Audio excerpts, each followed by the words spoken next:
Everybody, let's start this meeting by me saying the Surah Al-Fatihah.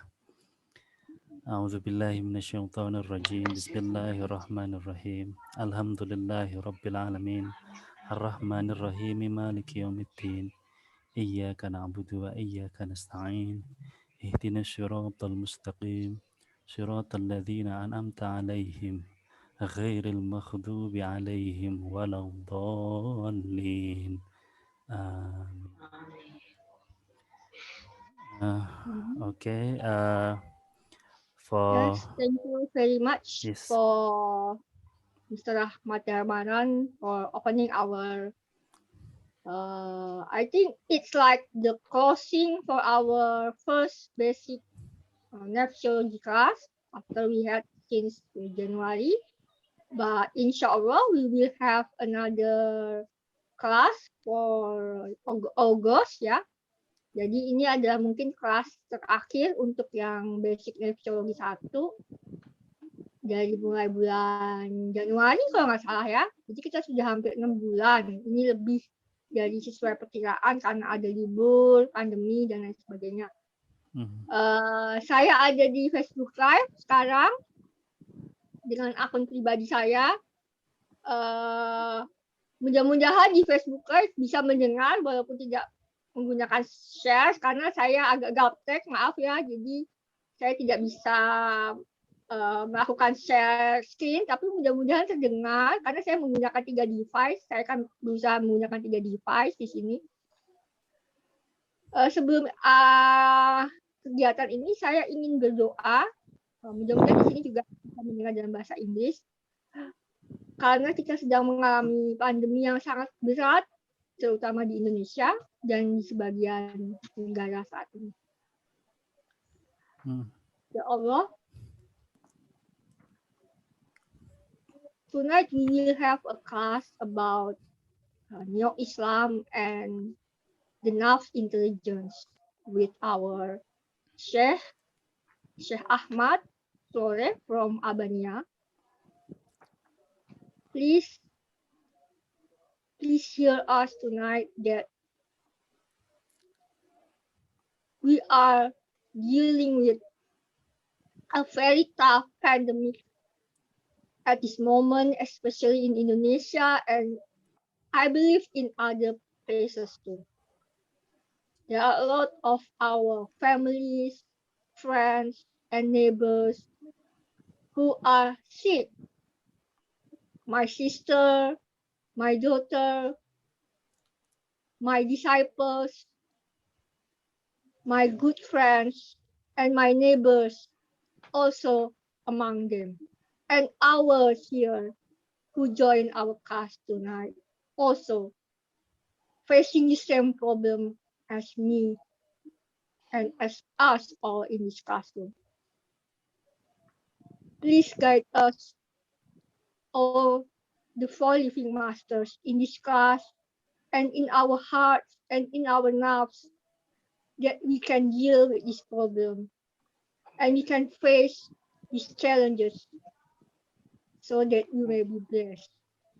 Amin. Amin. So please, for Mr. Ahmad, Syekh Achmad, I will introduce first ya. Saya akan memperkenalkan diri Syekh Achmad dulu ya. I will introduce you, Syekh Achmad first.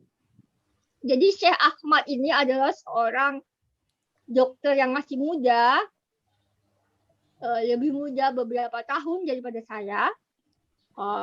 Beliau terlahir sebagai Muslim. Ayahnya adalah keturunan Yahudi, tetapi seperti mana kebanyakan orang-orang Albania, mereka bukan berasal dari keluarga yang menjalankan Islam, karena itu negara Albania adalah negara bekas komunis. Nah, tapi beliau ini sudah lama sejak kuliah di kedokteran tertarik kepada ajaran-ajaran Daudiyah dan Profesor Thomas McEwen. Selama dia belajar dan tertarik, dia mencoba berbagai agama Yahudi, agama Sikh, dan juga Kristen Ortodoks. Tapi pada tahun 2016, beliau mantap untuk menjadi murid Profesor Thomas Erwin seperti saya, menjadi sahabat saya, dan atas bimbingan dan wangsit dari 4 mursyid goib, Nabi Khidir, Nabi Ilyas, Nabi Isa, dan Imam Mahdi, Syekh Ali Haidar atau Profesor Thomas mendapat petunjuk bahwa beliaulah yang menjadi penerus atau transmitter dari Syekh Ali Haidar atau Profesor Thomas. Walaupun beliau masih muda, walaupun Syekh Achmad ini masih sangat muda, tapi saya tahu bahwa beliau layak karena generasi akan datang ini dipegang oleh generasi milenial dari kelahiran beliau. So please now, Syekh Achmad Tore, or I usually call you Janti actually. Please Janti, please your time to share your lecture today. Also, I would like to say salam to Professor Thomas, who is listening here today.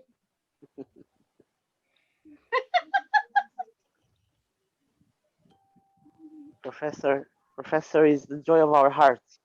Mhm. That person is the joy of our hearts. Thomas McElwain, Sheikh Ali Haider is the joy of our hearts. My heart and all our hearts.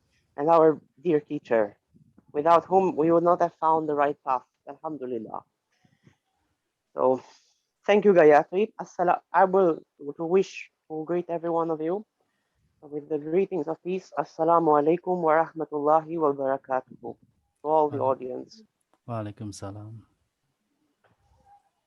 First, I thank those who are making this lecture possible and this conversation that we are having, Gayatri, Brother Ahmad, and all audience.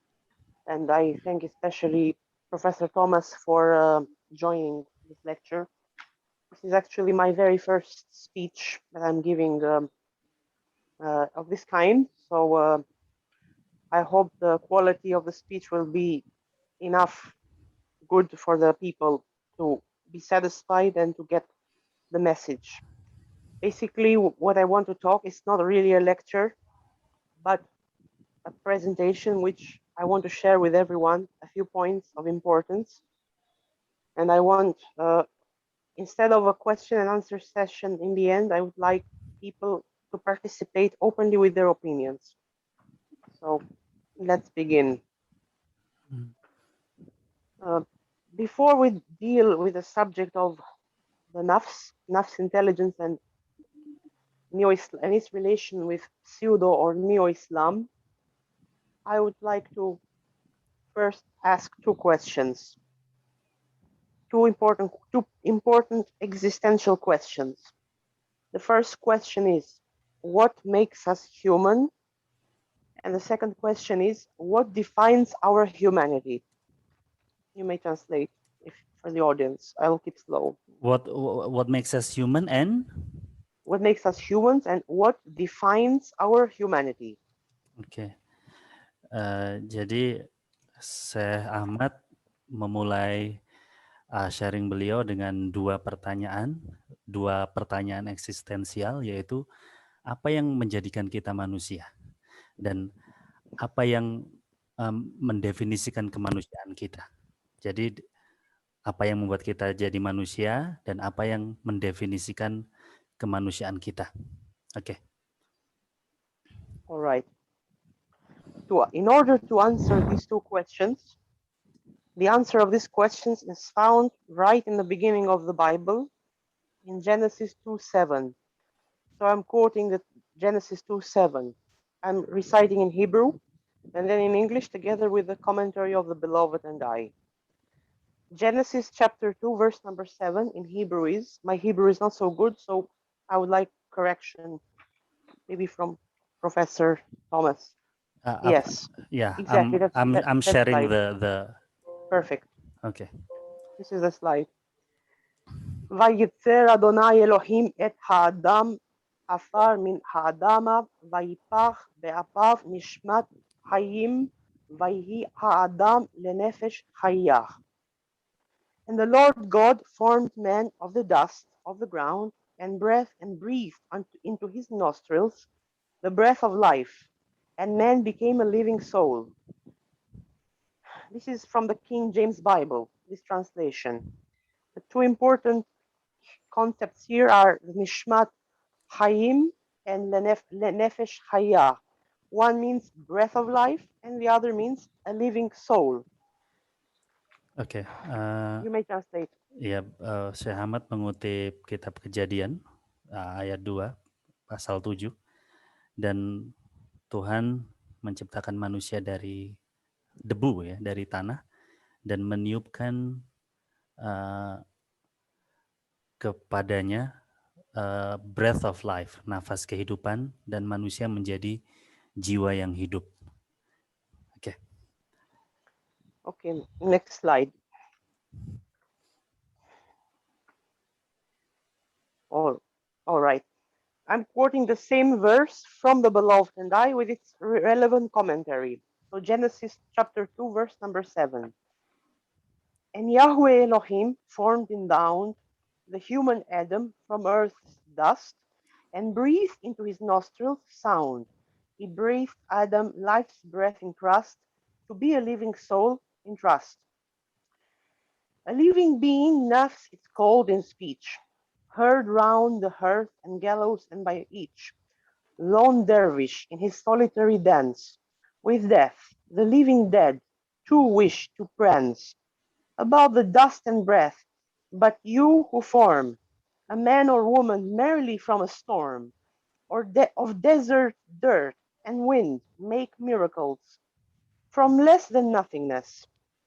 Dust disemmules, in no way breath of life, and both together despoil and recreate in every weather the nafs, poor soul, whose breath is in the nostril, and not the cosmic universe, is wastrel, that's worth the void upon those frequent screen, is played universe, the nafs, the scene. This is the Beloved and I, Genesis 2:7 with a commentary. So from this we understand that what defines us as human beings and what defines our humanity, both what gives us the breath of life and what gives us a nafs, a nefesh, a soul, is what is inside of us. As the commentary of the Beloved and I explains, the nafs is not to be found in the heavens or in some imaginary forms. That the humanity, the breath of life which God gave us, what makes us humans, is inside of us. So this is the first answer to those questions. You may translate. Oke, tadi beliau membacakan The Beloved and I, The Buyruk Al-Furqan, yang di situ Syekh Ahmad melanjutkan bahwa jawaban dari apa yang menjadikan kita manusia dan definisi dari kemanusiaan itu tidak bisa ditemukan di surga, di langit. Tapi itu ditemukan di dalam diri kita, di dalam kehidupan kita. Mungkin nanti terjemahan Buyruk Al-Furqannya ini bisa dibantu sama Mbak Gayatri ya, terjemahannya ya Mbak Gayatri. Karena susah juga saya kirim nanti. Iya. PowerPoint-nya nanti juga saya kirim nanti. Iya, oke. Yeah. Okay. All right. So the nafs or nefesh, which is respectively in Arabic and Hebrew. In Arabic is nafs and in Hebrew is nefesh. They literally means soul or being, living soul. So it is the nafs or nefesh that is the soul that defines us as humans, as living beings. Without it, there is no life, no existence, no humanity. But our soul has got two sides. The manifest and hidden part, the conscious part and unconscious or subconscious part. I will try to dissect the nafs from both a Sufi Dawoodi tradition perspective and also from a medical medical science, medicine, psychology, and neuroscience. So we will have a dissection of the question of the nafs in a way that is connected to both scientific research, especially medical and neuroscience, and the tradition of Daudia especially. So in medical science, we have conscious and the unconscious. The first one is covered by the highest and most developed part of our human brain, which is the cortical part or the neocortex of the brain. Whereas the deeper structures of the brain are those who are responsible for our unconscious or involuntary neural activity. And that is somehow connected to we will connect this to the nafs. Please translate. Oke, jadi nafas atau jiwalah yang mendefinisikan kita sebagai manusia, sebagai makhluk hidup ya. Karena tanpanya tidak ada kehidupan, tidak ada keberadaan, tidak ada kemanusiaan. Tetapi jiwa kita juga memiliki dua sisi, yaitu sisi yang terlihat dan sisi yang tersembunyi. Di dalam medical science dan neuroscience, ini mengacu kepada conscience, alam sadar dan alam bawah sadar ya. Jadi yang pertama, alam sadar ini berkaitan dengan bagian otak kita, yaitu kortek ya, bagian kortek. Sementara yang alam bawah sadar itu terkait dengan aktivitas neural dari struktur yang lebih dalam dari otak dan what is spinal cord? Tulang isi tulang belakang? Ya, tulang belakang ya. Ya. Oke. Cakra mungkin ya kalau dalam bahasa kita yang cakra Yes. kita. Okay. All right. I will just before going to the relevant topics of this lecture, I will just give 2 more points, and then I will proceed to the topics of the lecture. Just a quick reminder. Maybe we know in the Sufi tradition, in all Sufi traditions actually, usually the nafs or the soul, which is also translated as ego, but that's not the most correct translation because ego refers mostly to the lower part of the nafs, whereas nafs also contains the superior part of the nafs, which is submissive. So we have 3 types of nafs. Al-nafs al-amara, the inciting nafs, the evil nafs, that part of the nafs, which is related, as I mentioned, with the subconscious. Medically speaking, is related to the subconscious and to the lower part of ourselves. And that reigns, this subconscious, this lower part, reigns over our emotions, our actions, impulses, and instincts without us being aware of it.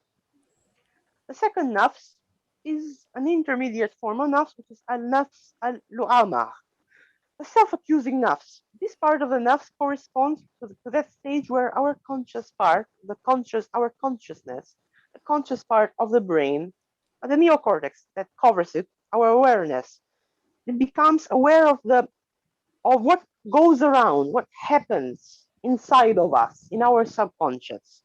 And in that part, it starts what they call self-accusation. It starts the process of correcting the lower part of the nafs.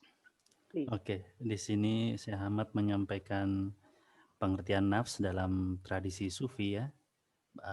Beberapa bagian dari nafs. Yang pertama adalah nafs al-amarah, yang di sini adalah tahap primitif dari nafs yang membuat kita melakukan hal-hal yang jahat ya, hal-hal yang tidak baik.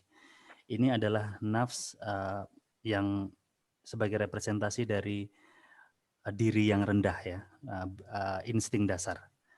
Ini terkait dengan alam bawah sadar kita yang menguasai emosi kita, menguasai tindakan kita, menguasai reaksi dan insting kita yang kita tidak sadari. Jadi kita melakukan sesuatu itu didorong oleh nafs ini kebanyakan yang kita tidak menyadarinya.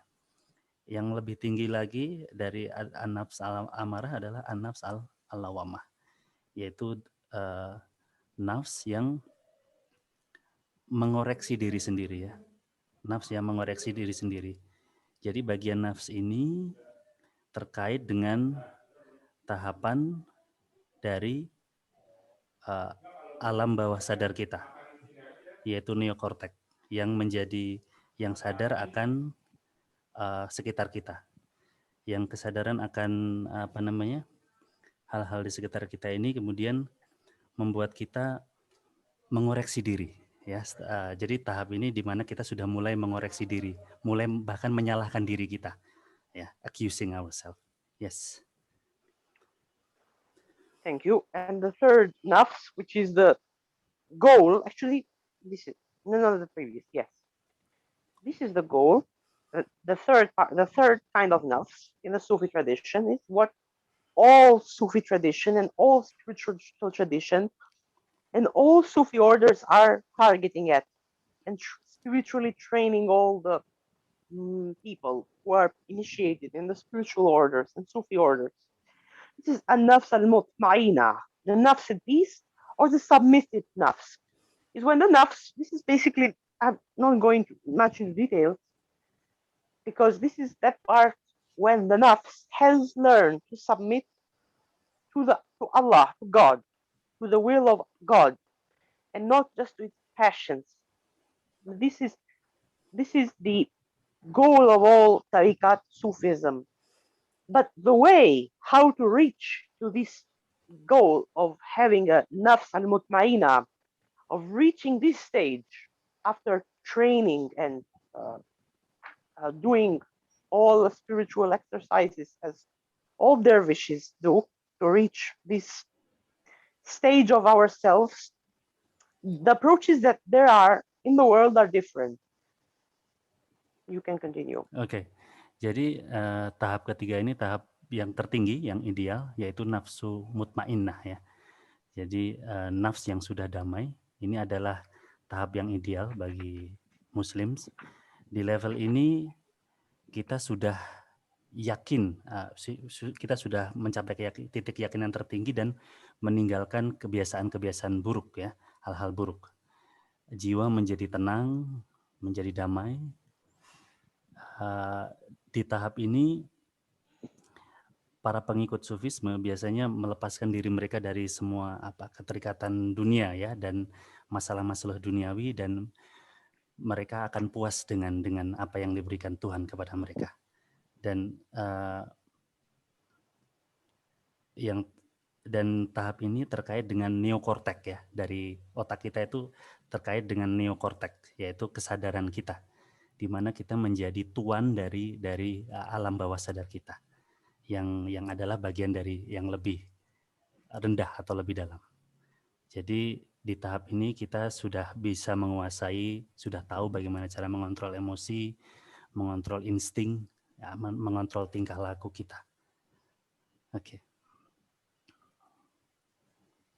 All right. The final point before we go to the topics, before we jump to the topics, is what is the approach that Daudiya and the Bektashi Daudi tradition, which we represent, has to offer to reach this process towards nafs al-mutmaina.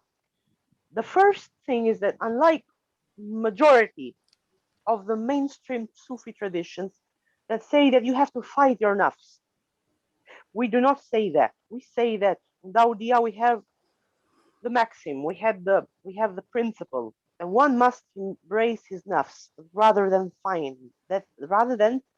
it. And the whole topic will be elaboration on this principle, how to embrace the nafs, and how to embrace the nafs, and how this can lead us to training ourselves and to the reaching of the nafs mutmaina. But before we jumping, there is a very important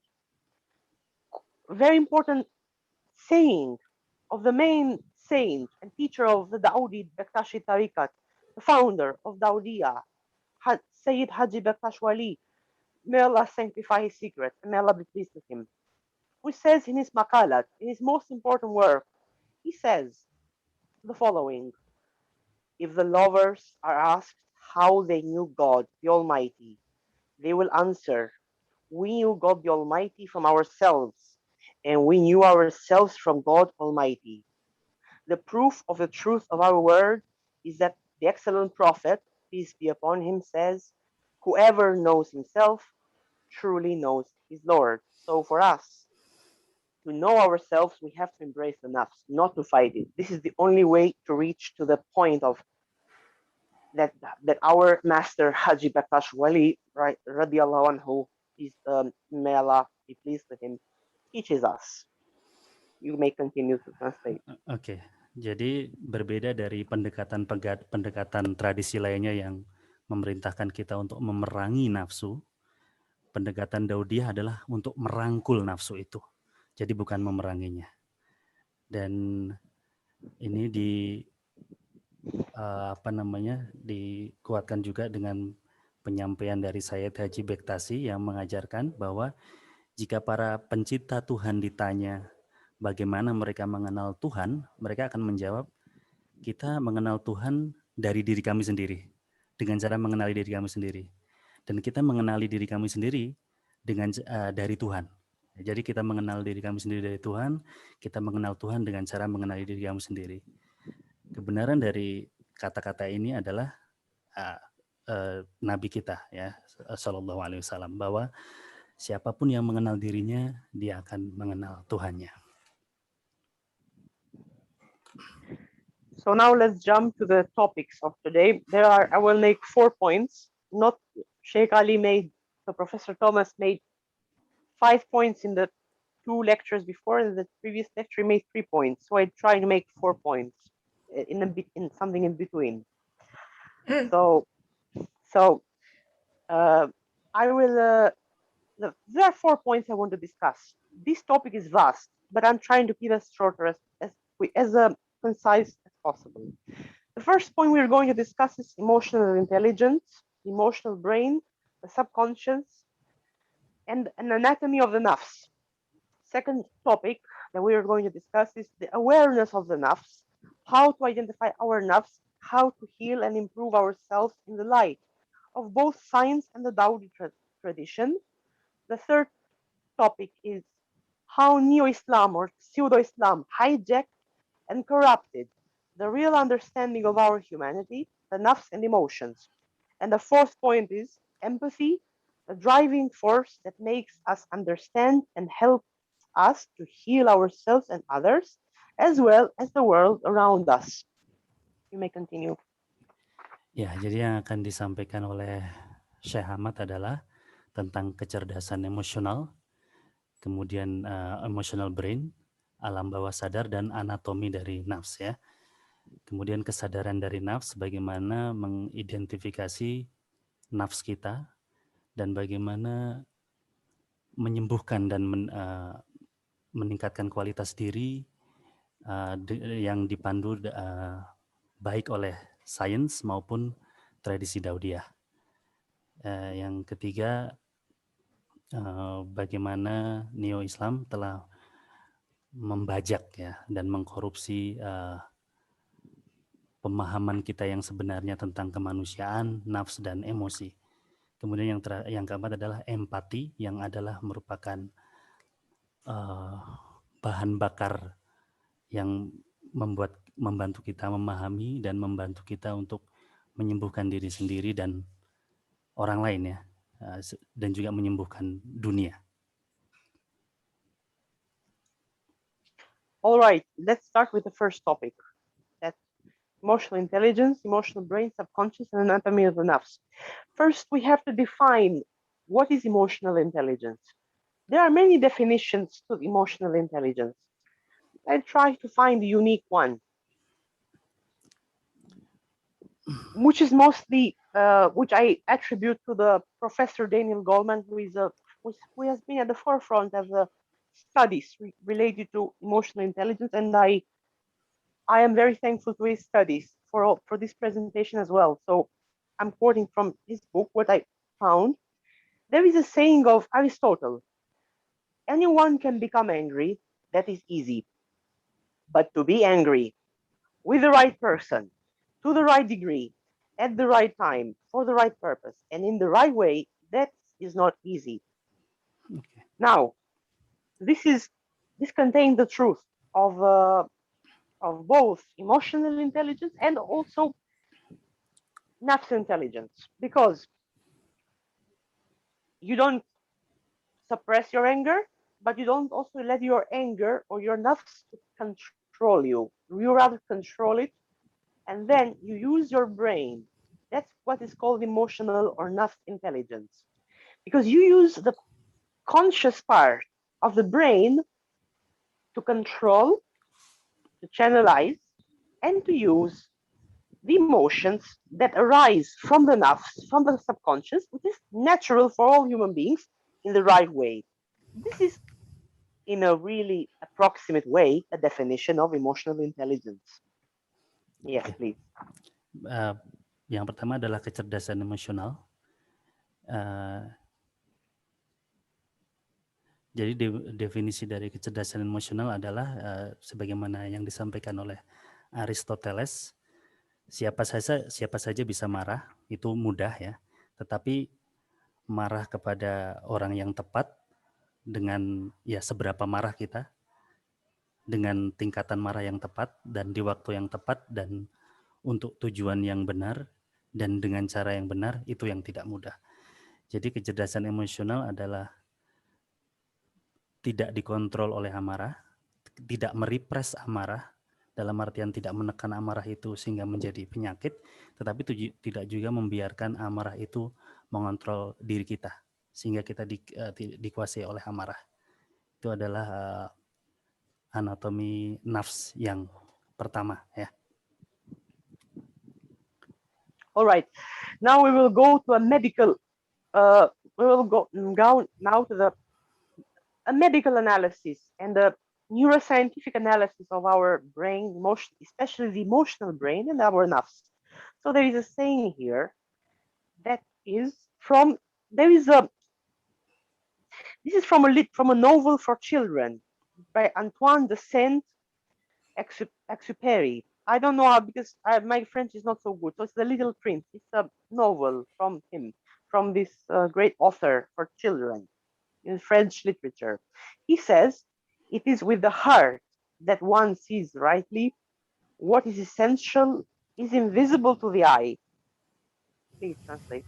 Ya, ini tentang masih tentang kecerdasan emosional, bahwa dengan hatilah kita melihat segala sesuatu dengan benar ya. What is essential is invisible. Yang bisa membedakan mana yang esensial, mana yang penting, mana yang tidak penting. Dengan hatilah kita bisa melihatnya. Yes. The meaning of this saying is that we don't see our emotions by default, and we will analyze why from a medical and neuroscientific perspective.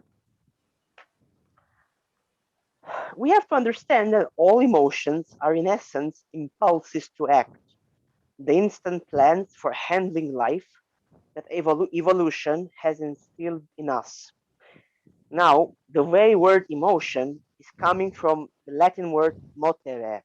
Motere means to move. It's a verb, to move.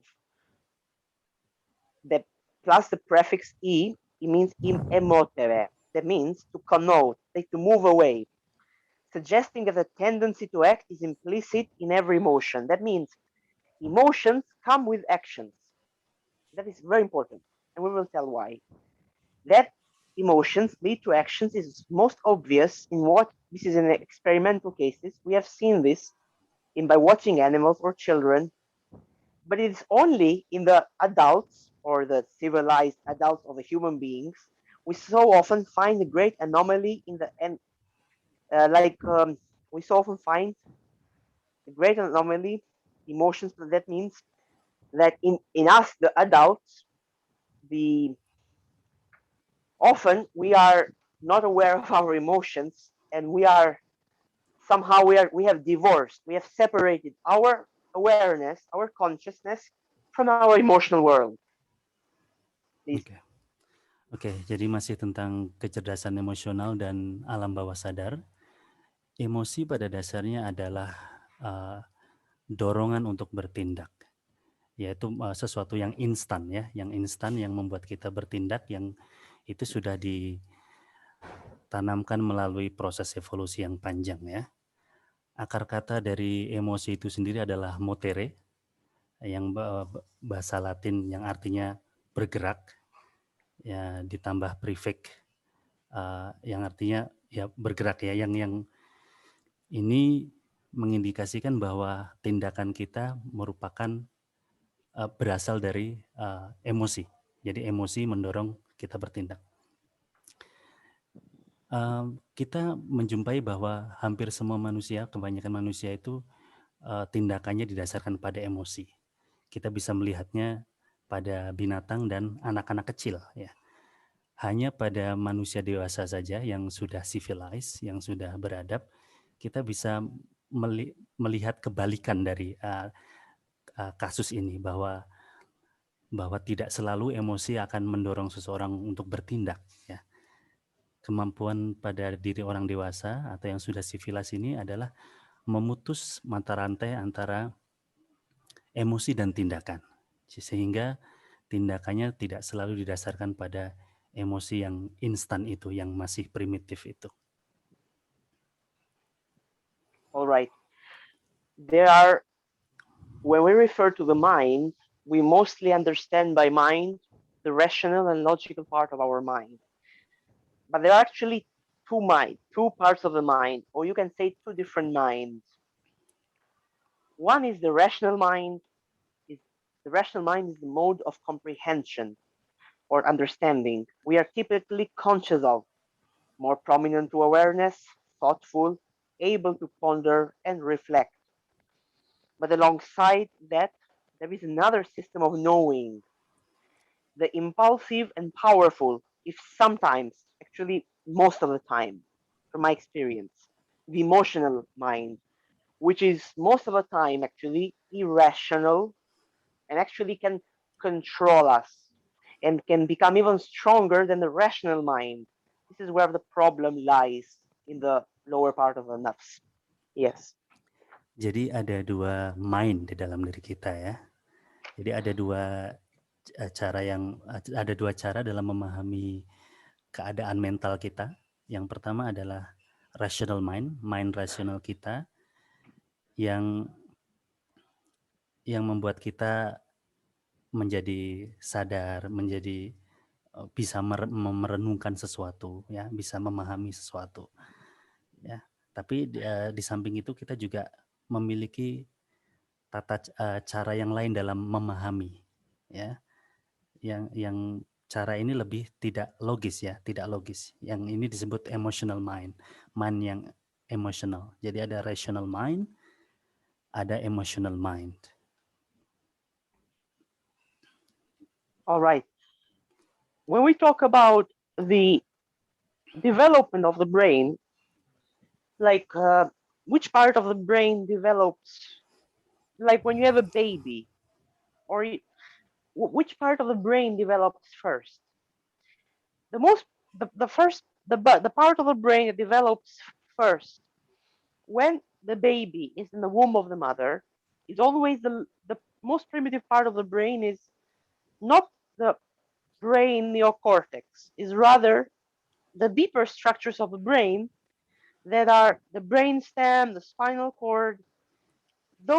These parts of the brain are connected to the basic body functions like breathing, metabolism, etc.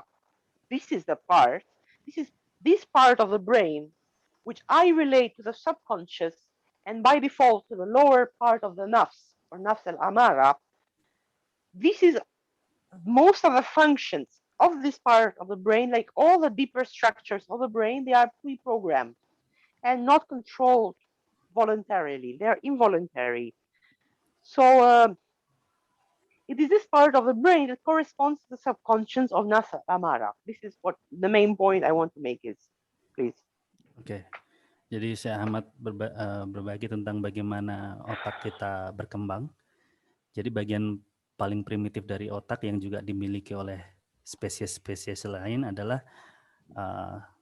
stem otak ya, yang mengelilingi puncak dari spinal cord, dan ini mengatur bagaimana kita mengatur nervous system kita ya.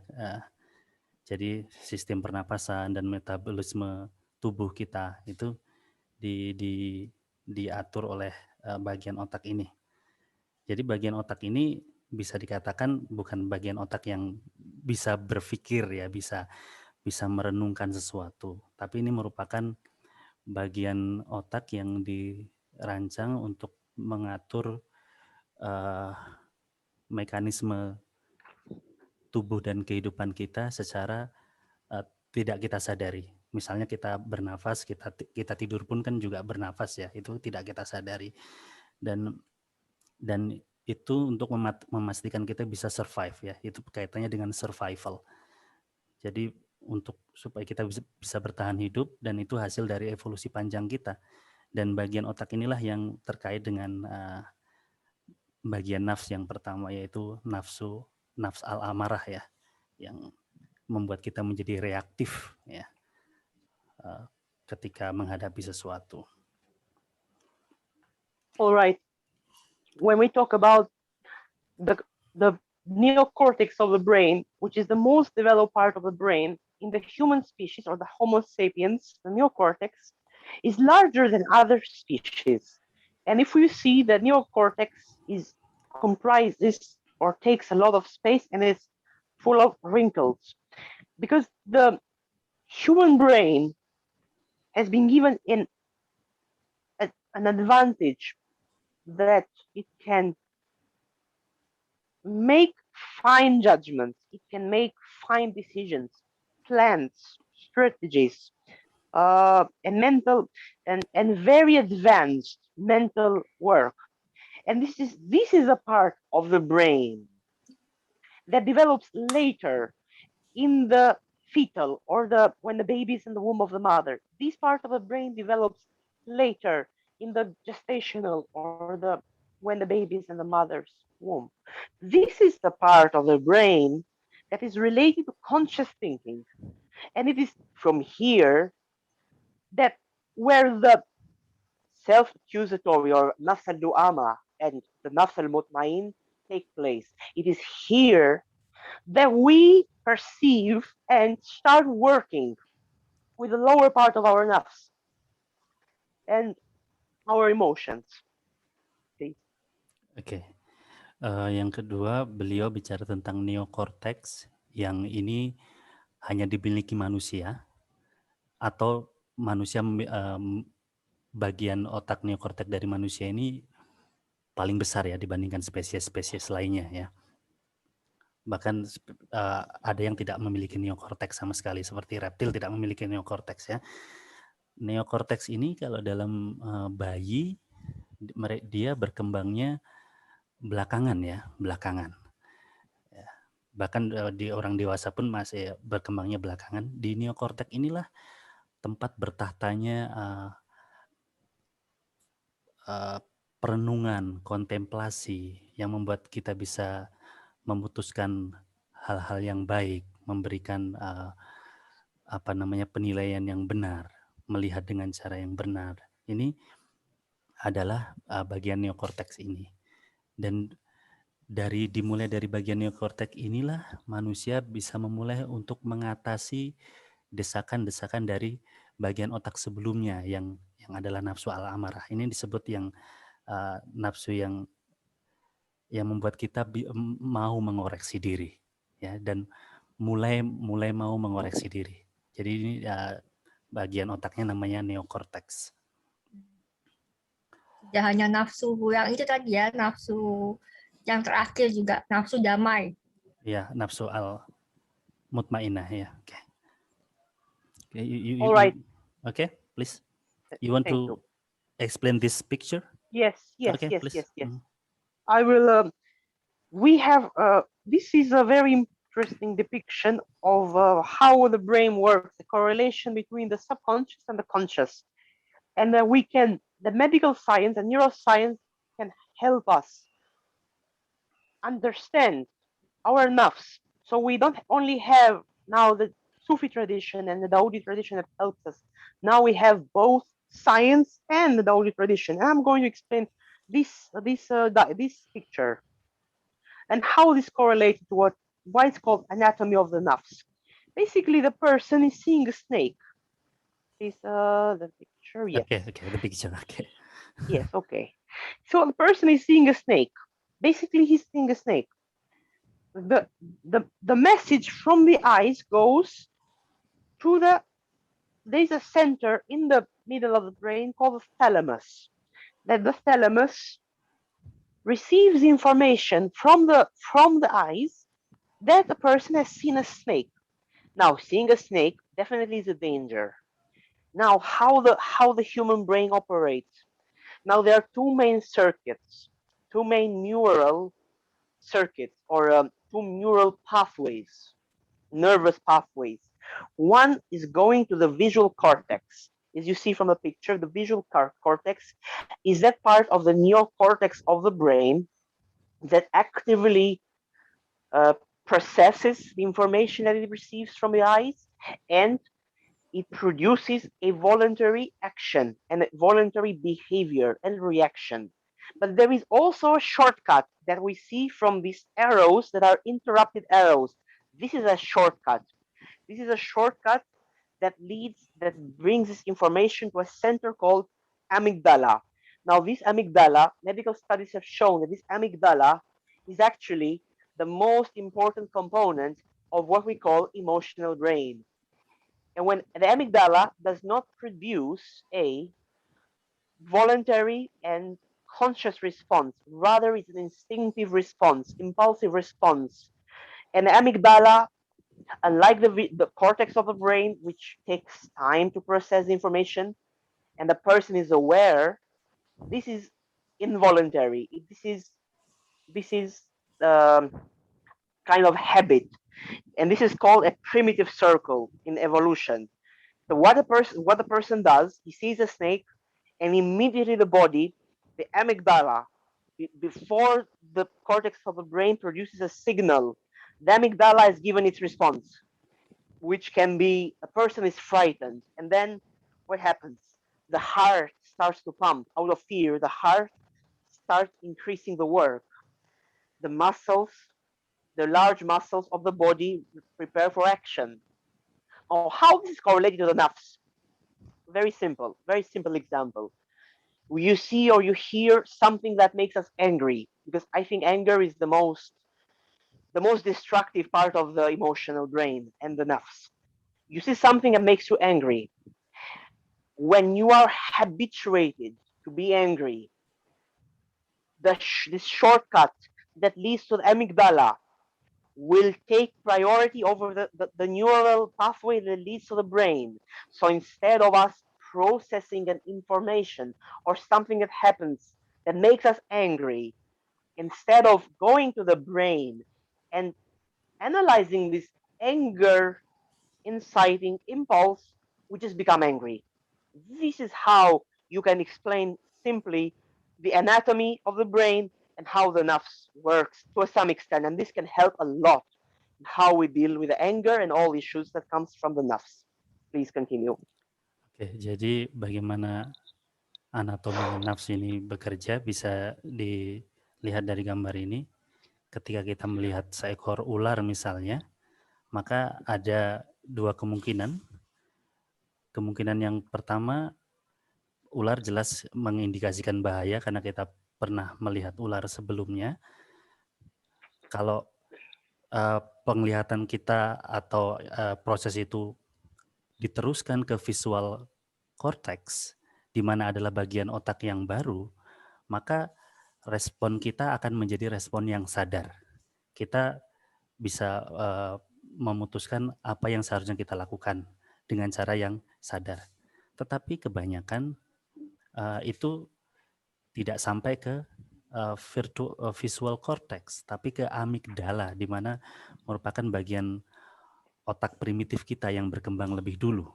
Sehingga secara umum orang ketika melihat ular, maka yang responnya adalah involuntary, respon yang tidak disadari, seperti kemudian jadi otot-ototnya darahnya naik, tekanan darahnya naik, atau kemudian otot-otot bersiap untuk melakukan sesuatu, entah itu memukul atau entah itu lari, ya.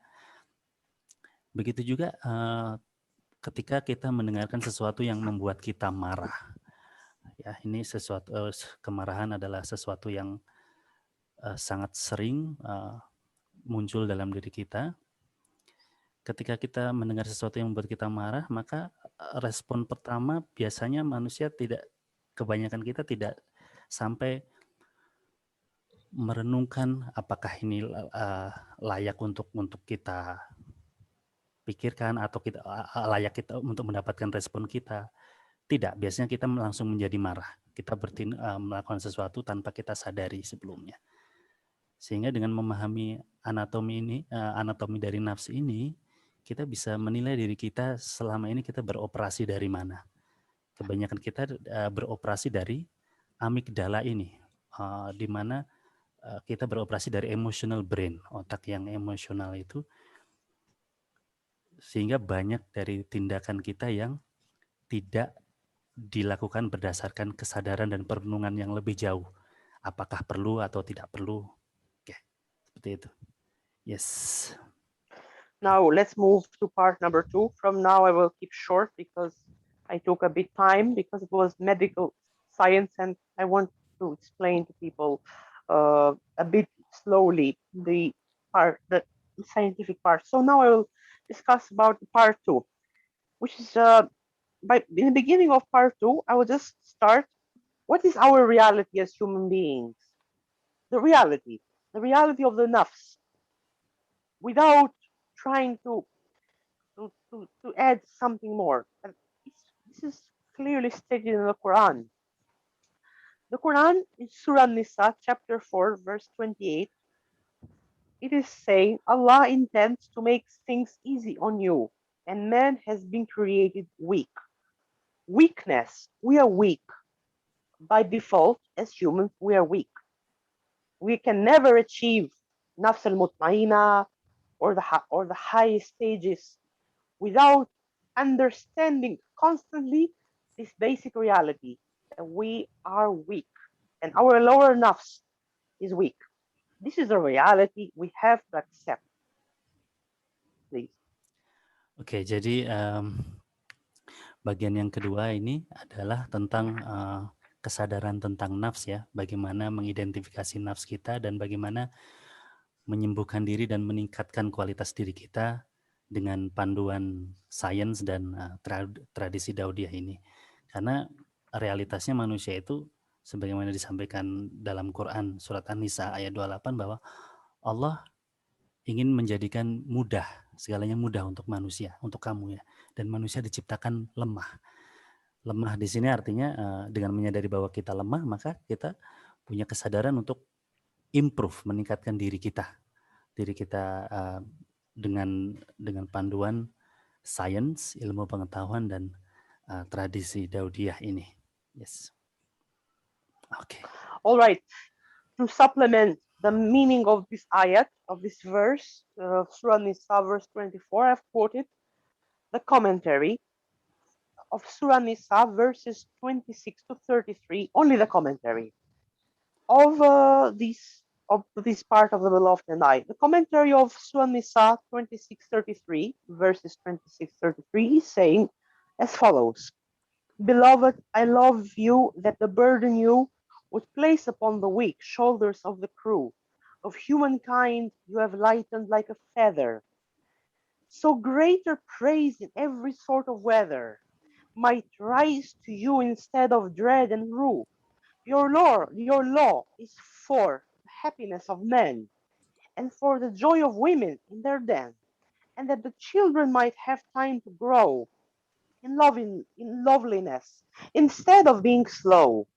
The share of wealth the world provides for all meets every need in tent, palace, and hall.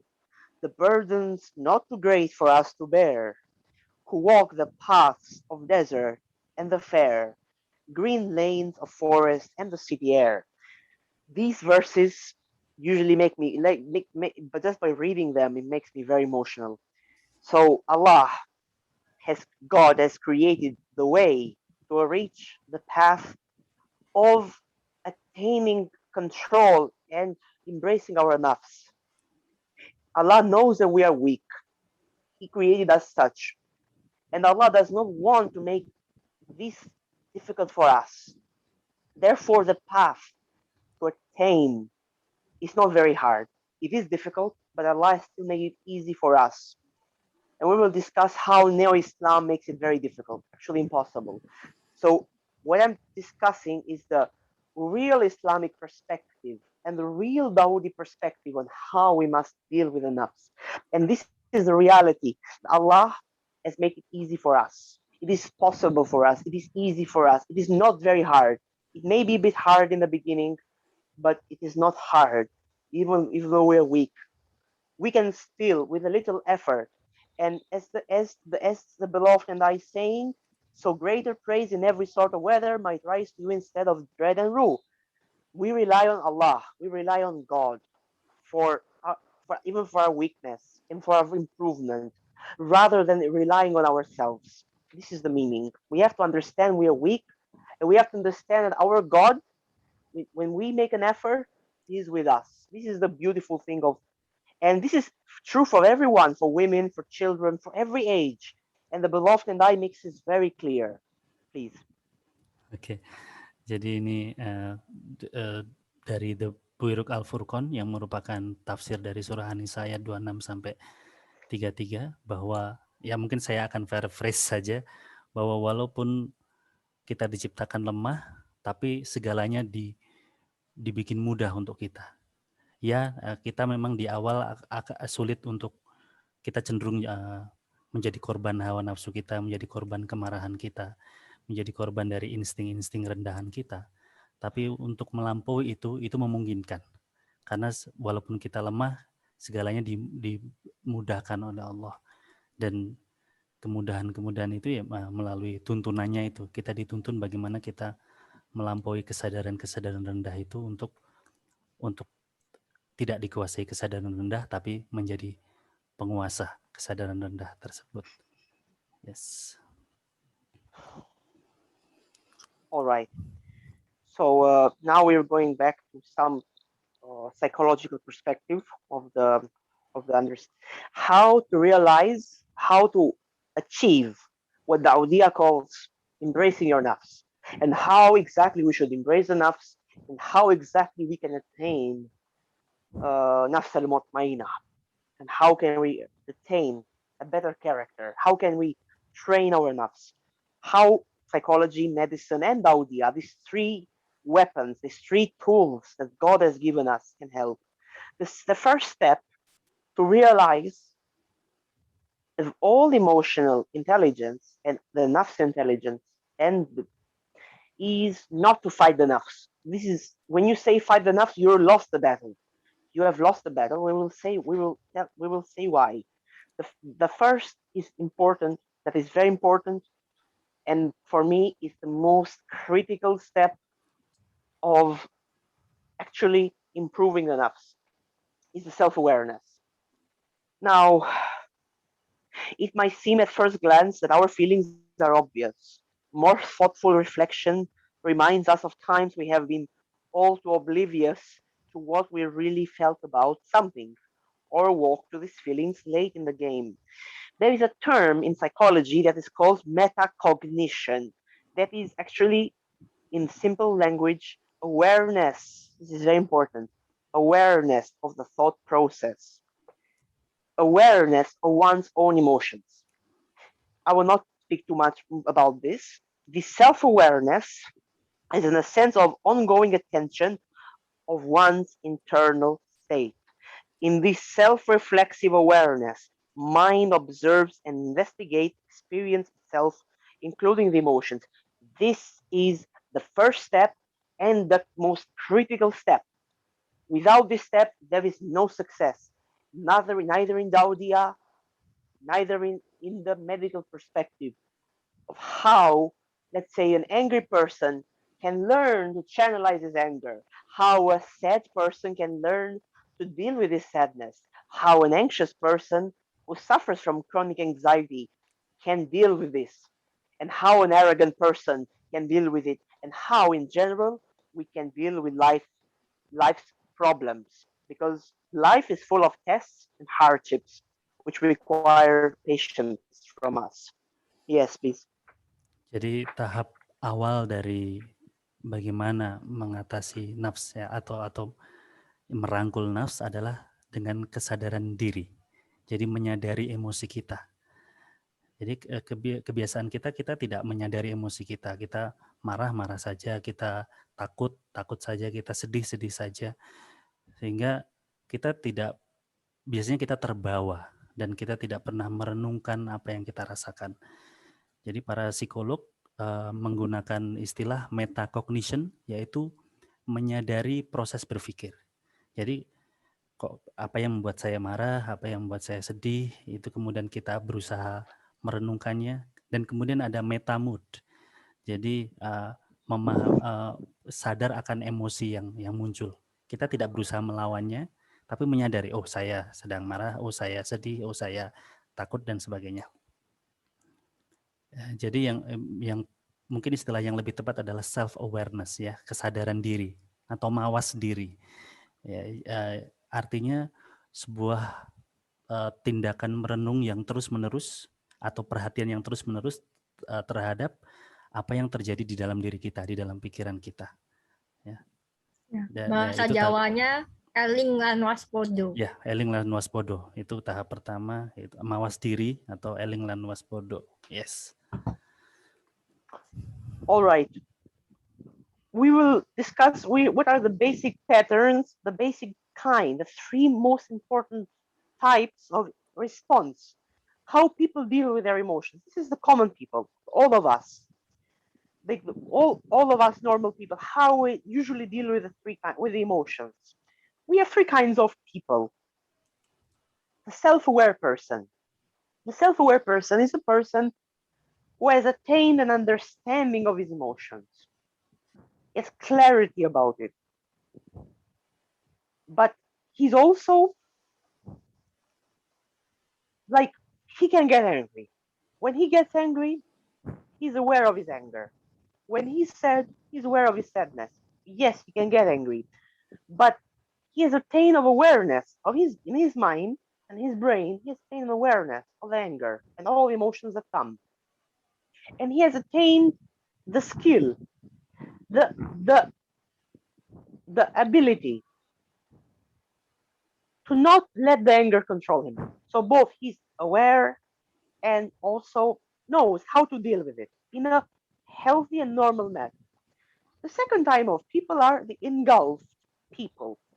Engulfed people means those people who are, this is most of us, including myself. Especially, I am talking mostly about anger. I can talk when we talk about emotional intelligence, we can bring all the emotions, every single emotion, even trauma, even phobia, every kind of emotion. But I am mostly referring to anger because that's the most common and actually the most terrible and destructive part of the nafs, which unfortunately I've also suffered from. So I have some personal experience talking about this kind of emotion in a practical perspective. So the engulfed person is a person whose emotions and whose impulses, whom the nafs is taken over. He is a slave of his emotions. He's a slave of his nafs. This is most of us. This is where most of us are, most of the people. This is the worst state, but this is where most of us are. We have to accept. Please translate. Oke, jadi ada beberapa tipe orang, manusia dibagi menjadi beberapa jenis dalam hal menghadapi emosi mereka ya. Yang pertama yang self aware, yang mawas diri, yang sadar akan emosi mereka. Ya, mereka bisa marah, tapi mereka menyadari, oh, saya marah. Mereka bisa sedih ya, mereka menyadari bahwa mereka sedih. Jenis orang seperti ini akan sangat terbantu dengan mawas diri mereka, sehingga mereka akan terbantu untuk tidak melakukan hal-hal yang destruktif dari emosi mereka yang disebabkan mereka. Ketika mereka marah, ketika mereka menyadari bahwa mereka marah, mereka akan tercegah untuk melakukan hal-hal yang bisa merusak diri dia sendiri dan orang lain akibat kemarahannya. Tipe yang kedua ini yang engulfed, ini yang hanyut oleh emosi. Jadi tidak pernah menyadari emosi, dan ini sebagian dari diri kita seperti ini, keadaan kita. Bahkan Syekh Ahmad sharing tentang pengalaman pribadinya bahwa beliau juga masih memiliki masalah dalam mengatasi amarah, ya. Kita seling hanyut dan tidak memiliki kontrol terhadap amarah kita, sehingga kita sering melakukan hal-hal yang destruktif dan yang di kemudian hari kita sesali karena kita hanyut oleh emosi kita. Yes. All right. The third kind of people and how they deal with their emotion are the accepting people. We have the self-aware people, the engulfed people, and the accepting people. These people are clear about what they feel. When they're angry, they're clear they're angry. When they're sad, they're clear they're sad.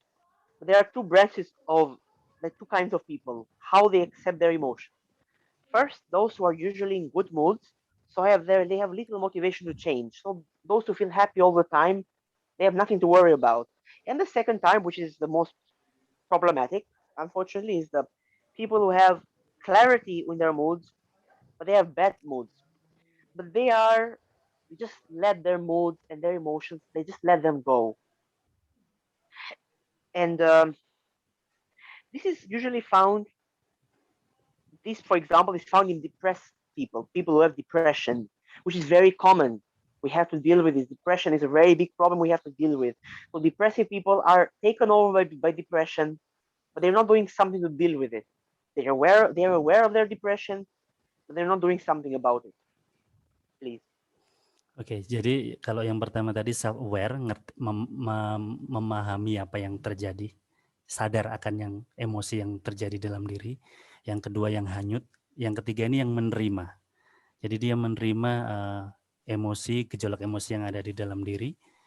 Jadi jenis orang seperti ini paham betul ya apa yang terjadi di dalam dirinya. Tapi juga ada dua jenis dari orang yang menerima emosi, gejolak emosi yang terjadi dalam dirinya, yaitu yang pertama orang yang biasanya dalam mood yang bagus ya, sehingga sedikit motivasi dia untuk merubah emosi tersebut, untuk melakukan sesuatu ya. Yang kedua adalah walaupun dia tahu apa yang terjadi, gejolak emosi yang dalam dirinya, mereka cenderung untuk menerimanya dengan laissez-faire attitude. Ini tadi saya googling, artinya yang terjadi terjadilah gitu ya. Jadi ya. Laissez-faire means to just let go. In French means just let go. It's in French, let go. Ya, dibiarkan pergi sendiri gitu emosinya. Jadi walaupun dia merasa berat, merasa stres, merasa sedih, merasa marah, merasa galau, tapi dia menerima itu dan membiarkan itu pergi sendiri karena dia tahu bahwa emosi itu akan pergi sendiri. Ya, yes. Ya biasanya itu orang-orang depresi ya kayak gitu. Kayak nggak jelas. All right. Now, how does Daudia deal with these types of emotional responses and management? First point I want to make is that Daudia does not teach to suppress emotions.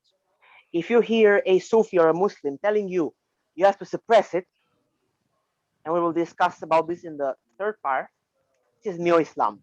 This is a most indicative of pure satanic Neo-Islam. Because it's satanic, it's not normal. But we'll discuss this about the later part. So Daudia does not say that we have to fully suppress our emotions. Because when we said in Genesis 2:7 that Allah, God created the nefesh, the nishmat hayim, the living soul, and the nefesh hayam, the living soul and the living being. So the emotions are part of us. We can't just suppress what makes us humans. That's why I started the lecture by quoting Genesis 2:7. You can't fight what makes you a human, even if it's the lowest part of your nafs. If you do that, if you are angry and you just suppress the anger, at a later time you'll be more angry. You will not manage to control your anger. But the secondly, the Audia does not teach us, when we talk about the three states, the Audia does not teach us the second and the third state. So the Audia does not accept that we just are controlled by the nafs. That's the problem. That's actually most of us. You just get angry, you get depressed, you're not able to control it. That's not acceptable. But neither Daudiya allows us an accepting mood. If you are angry or you're depressed, but you do nothing about it. Both of these types of emotional management do not mean to embrace the nafs, as Daudiya means it. Neither to fight the nafs by suppressing it, neither just letting the nafs control you, and also by just accepting the nafs without doing anything about it. This is how Daudiya approaches the thing. Yes. Oke, jadi bagaimana tradisi Daudiyah mengatasi tipe-tipe respon emosional ini dan bagaimana memanagenya? Pertama, kita harus sadari bahwa Daudiyah tidak mengajarkan kita untuk men-suppress, menekan atau melawan emosi kita atau nafs kita.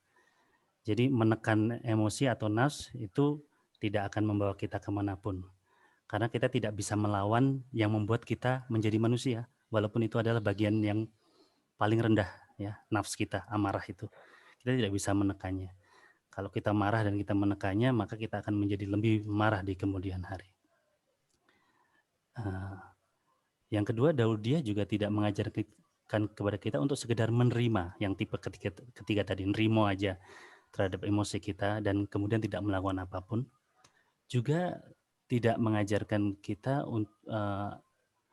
untuk mentolerir keadaan yang hanyut tadi, ya, nafsu yang tipe yang kedua, di mana manusia menjadi budak dari nafsnya sendiri, dari nafsunya, dari marahnya, dari keserakahannya, dari kesombongannya, ya, yang membuat mereka tidak berpikir akan konsekuensi dari tindakannya tersebut.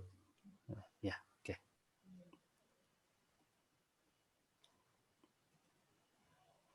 All right. Daudiya means what Daudiya means by embracing the nafs is actually the first type of emotional response, the self-aware person. So Daudiya is teaching us that first we have to reach the state of self-awareness of our nafs and our emotions and our lower instincts and impulses. So we have to be self-aware. So when a person is angry, he understands he's getting angry. When he's sad or anxious, he understands that he's sad and anxious. What we mean by embracing the nafs, attaining a state of excellent self-awareness of what goes on inside of our subconscious lower nafs al-amara, and bringing its awareness. This is how we embrace the nafs. First, the self-awareness. We are aware it, and we bring this emotional state into our conscious.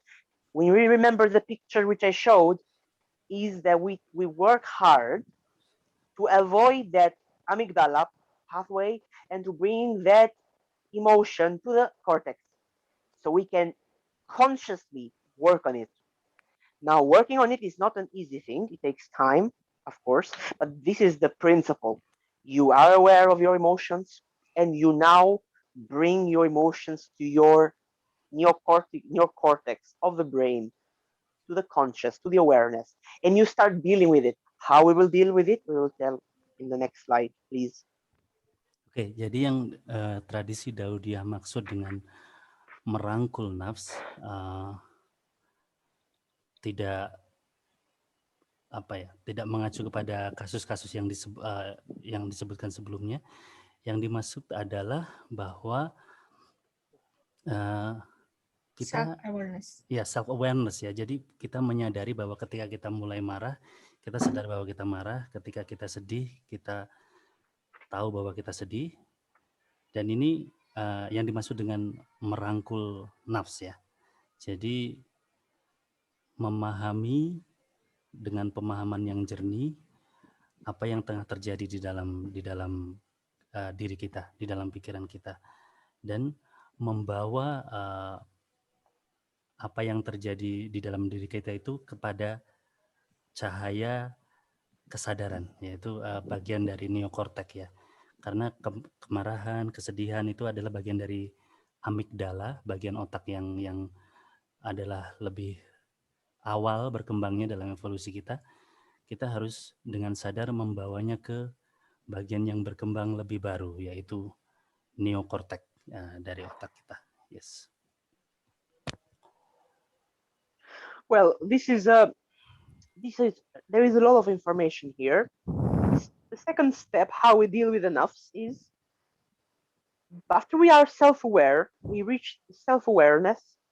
In principle, we have to work on channelizing and being aware on how to work with our nafs now on the brain, on the conscious level, on the neocortex, on the aware, the rational mind. So we have some examples here. I'm just going to keep this short because this is also visible in the PowerPoint and everyone can read it. So I'm not going just to read what's there. I'm just, because there are more important points in the upcoming slides of the lecture. I just wanted to take two examples. One is anger and one is anxiety. Why I'm mentioning these two things? Because I think that these principles, they work for all the nafs and all the manifestations of the nafs, all kinds of emotions, anything. But this will require many other lectures. So I'm just giving two examples. One is anger. Anger is the most destructive and dangerous part of the nafs, of manifestation of the nafs, and also anxiety. And actually, now in this time of pandemic, especially for Indonesia, people will definitely experience anger and anxiety. They're stuck in their houses. They're getting angry. Why not meeting their friends? So we can help people, especially in this pandemic. We can help people who are frustrated and legitimately frustrated. We can help them because now the nafs is being tested. Now Allah is testing the nafs. It's a time of test. It's a time of hardship. Now, this is a part of the training of the nafs, which comes with sabr, with patience. So this is why this is so important, to have a medical perspective, a psychological perspective, and a Dawoodi perspective. This is more than just traditional Sufism and traditional Islam, this approach. There are many ways how to deal with the anger I just mentioned in this slide. Everyone who is here can get a copy of the slide and they just can read it. Because to train a person how to control the anger is a lot. It will take 12 hours to talk, or 24 hours just to talk about this. So this is about anger. In the next slide, I talk about anxiety.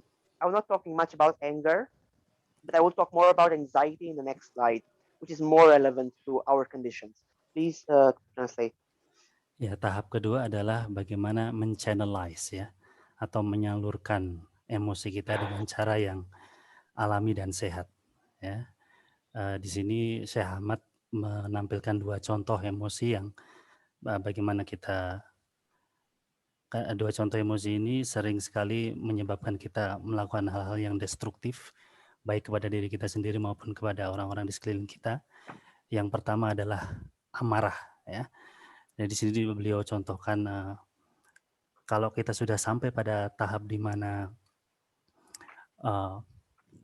amarah emosi itu masuk kepada neokorteks, maka kita bisa menganalisa dampak fatal dari kemarahan kita, gitu ya. Sehingga kita bisa berusaha melakukan sesuatu untuk men-channelize, menyalurkan kemarahan itu dengan cara bisa di sini disebutkan dengan pernapasan, dengan dengan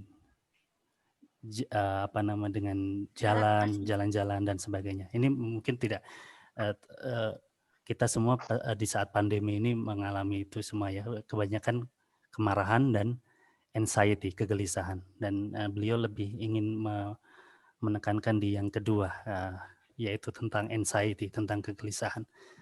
Ya. All right, there are two slides. This slide and the next slide This is very much relevant information, and I hope all of you get this slide and you can read it for yourselves and deal with this. Like read every information that is available here, because if I don't want I want to just spare a little of the time as the time is going, and I want the audience to discuss this topic. So please move to the next, also to the next slide. This is both the same slide, please. The anxiety in the next slide, please. Okay. You want this? Okay. Yeah, this one. So this is something how to cope. I just want to talk very shortly about how to cope. That was a general information of anxiety, and it's how to cope with the chronic anxiety. Anxiety, you have to understand when we deal with emotions, emotions themselves are not bad. They're not evil. So anxiety is a normal response to an unknown situation, to a bad situation. It's normal. So we have to accept it. But when it becomes chronic, it can start to damage us. And especially in this pandemic, we have to just give a few tips how the people, when we talk about managing emotions and the nafs, this cannot be contained in one lecture. This is just a very short introduction in this vast, this is a scientific branch of its own. So what can we do to help people with chronic anxiety? First, we can train people by first teaching them to monitor the cues or the reasons for their anxiety. Like identify the situation. You have an example. What makes you anxious? What situation? What time you're feeling anxiety? Same is about anger. When you're feeling angry, what can make you feel angry? These will allow you to have self-awareness. Okay. Then you can apply relaxation techniques, which are many. Okay. But there is a problem that relaxation technique is very good for the temporary relief of anxiety. But the person has to keep in mind that anxiety can return. So we have to, what other steps we can take in order to prevent and heal? Because the nafs is, we are dealing with how to heal the nafs. As Gayatri has been saying in all her nafsiology course, you have the individual nafs and the collective nafs. These can help us in our individual nafs and also the surroundings, our family, our society, and everyone, collective nafs. But there is so much information, so I'm not going into this too much. Just some brief information for the people to have an idea. Oke. Please. Jadi ini Syekh Ahmad berbagi tentang bagaimana mengatasi kegelisahan yang kronis ya. Tahap pertama adalah mawas diri itu dengan mengenali tanda-tanda atau ya bahwa kita sedang mengalami kegelisahan. Jadi yang pertama dengan mengajarkan kepada orang bagaimana mengenali ya tanda-tanda kegelisahan itu, sehingga tidak berkembang ke tahap selanjutnya. Kegelisahan itu menjadi kegelisahan yang kronis, karena kegelisahan sendiri itu penting. Itu merupakan respon yang alami terhadap sesuatu yang tidak kita kenali sebelumnya, yang tidak kita ketahui ya. Jadi dengan mengenali sensasi yang terjadi di dalam diri, di dalam tubuh kita, itu tahap pertama. Tahap yang kedua, kita juga bisa belajar relaksasi ya. Untuk kita juga bisa mengaplikasikan relaksasi ketika kita sudah mengalami kegelisahan. Tetapi kita juga harus sadari bahwa relaksasi ini bukan tujuan yang final, karena kegelisahan itu bisa datang lagi dan datang lagi. Jadi itu harus kita harus melangkah ke tahap berikutnya, bahwa akankah kegelisahan ini datang lagi, dan kalau datang lagi bagaimana caranya untuk mengatasinya, gitu ya. Dan kita berusaha mencari cara-cara yang tepat untuk kita bisa mengatasi kegelisahan tersebut ya, dengan perenungan yang terus-menerus. All right. I'm trying to keep very short from now on, because even though the lecture started a bit late, I want the people, the participants on the lecture, to ask questions and to discuss their ideas. This is a very important topic for all of us. So just something short on this slide is that You cannot have success of any kind to deal with your nafs and your emotions if first you're not self-aware. Self-awareness is everything. Number one. Number two is that when you achieve self-awareness, the most important thing in dealing with all emotions and even in channelizing them is the cornerstone. The most important part of emotional intelligence is the ability to control one's own impulses, instincts, desires. If you were, you have to have control over the lower nafs al-amara. And this will lead us to the to other concepts, which is I will mention in the next slide, please. Ya, jadi kita juga harus ingat bahwa terlepas dari semua teknik dan metode yang bisa kita gunakan untuk mengontrol dan menchannelize emosi kita, itu akan pada akhirnya akan tetap gagal jika kita tidak menyadari bahwa kita harus gain full awareness of our emotional world. Jadi menguasai sepenuhnya ya, atau menyadari sepenuhnya, sadar sepenuhnya kesadaran kita terhadap dunia emosi yang kita miliki. Ya. Jadi tapi kita juga harus ingat bahwa cornerstone apa ya, landasan. Cornerstone means the most important aspect. Ya, yang paling penting dari kesadaran emosional ini adalah kemampuan untuk mengendalikan impuls atau keadaan emosi kita yang terganggu dan kemudian memprosesnya ke kesadaran kita yang itu berada di bagian neokortek kita ya, otak neokortek. Ya, jadi tidak menyerah kepada insting yang rendah, tapi mengolahnya ke kesadaran yang lebih tinggi, yang proses itu terjadi di bagian otak neokortek kita. Now, to finish this part two is two tools that God and the scriptures have given us how to deal and how to help emotional intelligence from the scriptures perspective. Now, there are two concepts which makes me they're a bit interesting. Sabr or patience. When people talk to me about sabr, I usually get angry, especially neo-Muslims. Told me, have sabr, I get angry. It's not a good thing. I will tell why patience is so important. And about wisdom. This is the superior part of Sheikh Ali, the Professor Thomas, our murshid, our teacher. He has a wisdom that is simply unmatchable to most of us. I don't want to praise him. No, please. It's just to make that. He always emphasizes wisdom. Now, both patience, the real meaning of patience, and wisdom, these two concepts are what makes emotional intelligence. And I will explain why. When we talk about patience or sabr, we have a surah of the Quran, Surah Al-Baqarah, chapter number 2, verse 45. And seek help through patience and prayer. And indeed, it is difficult except for the humbly submissive to Allah. Allah is saying to us that being patient is not easy, except for those who are humbly submissive. That means only those who can have full control of their nafs al-amara, their lower nafs. Only they can have a very good amount of patience.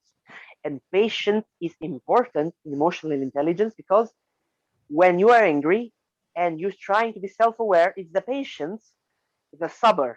Sabr is the cornerstone of emotional intelligence is sabr and wisdom, because the wisdom is helping us to channelize in a normal way, in a natural way, our anger. You are angry, you are sabr, you're having patience. But with wisdom, that's why it's called emotional or nafs intelligence. It's called intelligence because it involves hikmat. In Arabic, it's called hikmat or akal. Akal means logic. In Hebrew, it's called hokmah. And in Proverbs 9:10, there is from the Bible, from the Tanakh, from the Zabur, there is a verse that says, Solomon is saying, Sulaiman alayhi salam, Solomon is saying, the fear of the Lord is the beginning of wisdom, and the knowledge of the Holy One is understanding. How this helps? This helps because if you are approaching the nafs from a scientific psychological tradition, but also a spiritual Islamic tradition, You know that when you are aware of God, you are aware of your weakness, you are self-aware of your emotions, especially the bad ones, anger, and so on. But when you are aware of God and you know that God will give you the strength, this is part of Daudia, to embrace your nafs and to rely on God, not rely on yourself to fix the nafs. This is why sabr, patience, and hikmah, wisdom, are the most important components of emotional intelligence. And actually, all the nafs intelligence, how to channelize and how to work with it, and to achieve nafs al mutmaina, inshallah. That's it. Please translate. Ya, dari semua yang disampaikan oleh Syekh Ahmad tadi, ada dua konsep dari kitab suci yang bisa menjadikan alat ya, piranti untuk kesadaran diri dan kemampuan untuk mengontrol dan men-channelize kesadaran rendah kita, yaitu sabar dan hikmah ya. Jadi sabar dan hikmah sebagaimana disebutkan dalam surah Al-Baqarah ayat 45. Kemudian yang kedua hikmah ya, jadi sabar dan hikmah ini mengindikasikan bahwa dalam mengontrol emosi, dalam yang nafsu-nafsu rendahan itu, kita tidak mengandalkan diri kita sendiri, tapi kita bersandar kepada Tuhan ya, bersandar kepada Allah. Itu yang sabar dan hikmah ya. Oke. All right, now we move to the third part of the lecture. This is going to be the most intense part. The first two parts were quite scientific and polite. This is going to be politically incorrect. So, but because we have to expose the truth as well, of the satanic reality of Neo-Islam, how it corrupts the human emotions. So, how Neo-Islam or pseudo-Islam hijacked and corrupted the real understanding of our humanity and our nafs and emotions. Gayatri and so many before have spoken of Neo-Islam. We are all, I will keep this very short. We all live among neo-Muslims or pseudo-Muslims. Actually, vast majority of our Muslims in the world, in Indonesia, in Albania, or I lived in Pakistan for 2 years. So in Pakistan, where I was, Sheikh Ali has extensive experience with Professor Thomas has extensive experience with Muslims for all parts of the world. So wherever there are Muslims in the Muslim countries and also Muslim communities in the West or the non-Muslim world, you have one thing in common. You have this fake perversion of Islam that promotes itself as the religion of truth, but it's in itself a perversion, just like other imperialistic religions, imperialistic Christianity, imperialistic Buddhism, and so on. This pseudo-Islam has, especially the post-colonial one, has taken over and has corrupted on purpose, not simply an innocent corruption, but has corrupted on purpose and has fabricated meanings of the Quran and the scriptures that are not there. And that's why we see today that in the West, we find, even though the Westerners are not very good and kind, you find more humanity among what they call kafir, unbeliever. They call them kafir, but their behavior of the neo-Muslims is worse than kafir. This is the reality. This is why this called neo-Islam and emotional or nafs intelligence, because they have perverted. Since the neo-Muslims, they teach false concepts, how to deal with the nafs, and so on. I will just explain in a while some concepts, how neo-Muslims have corrupted and changed on purpose important concepts in order to suit their oppressive agenda and their exploiting agenda, imperialistic agenda. Please continue. Jadi di sini saya amat menjelaskan bagaimana pemahaman-pemahaman tentang nafs ini kemudian disalah tafsirkan, disampaikan, dikemas, dijadikan label untuk justru menyampaikan agenda agama yang salah ya, yang mengajurkan penjajahan, eksploitasi, imperialisme dan sebagainya. Jadi di sini konsep yang benar dari nafs ini kemudian dijadikan labelnya justru digunakan untuk menyampaikan pemahaman yang salah. Jadi tidak disampaikan dengan benar, tapi disampaikan dengan salah. Ya. Oke. All right. Some practical examples how the neo-Muslims have cunningly and very in an evil, hidden way, they have changed certain teachings of the Quran itself, the scripture, to fit their agenda. This is exactly why when they talk about patience, I get angry with them. Not because patience is not important. Patience is one of the most important teachings of the Quran and all the four scriptures and the beloved and the eyes that a person has to remain patient. When Allah is giving you a difficulty, you have to be patient. And that means also being patient in how you deal with your emotions and your nafs. That's the real understanding of patience. That's the Dawdiya one, the real Islam. In real Islam, in Dawdiya, we have this perspective that when something bad happens or something happens, you don't just get angry.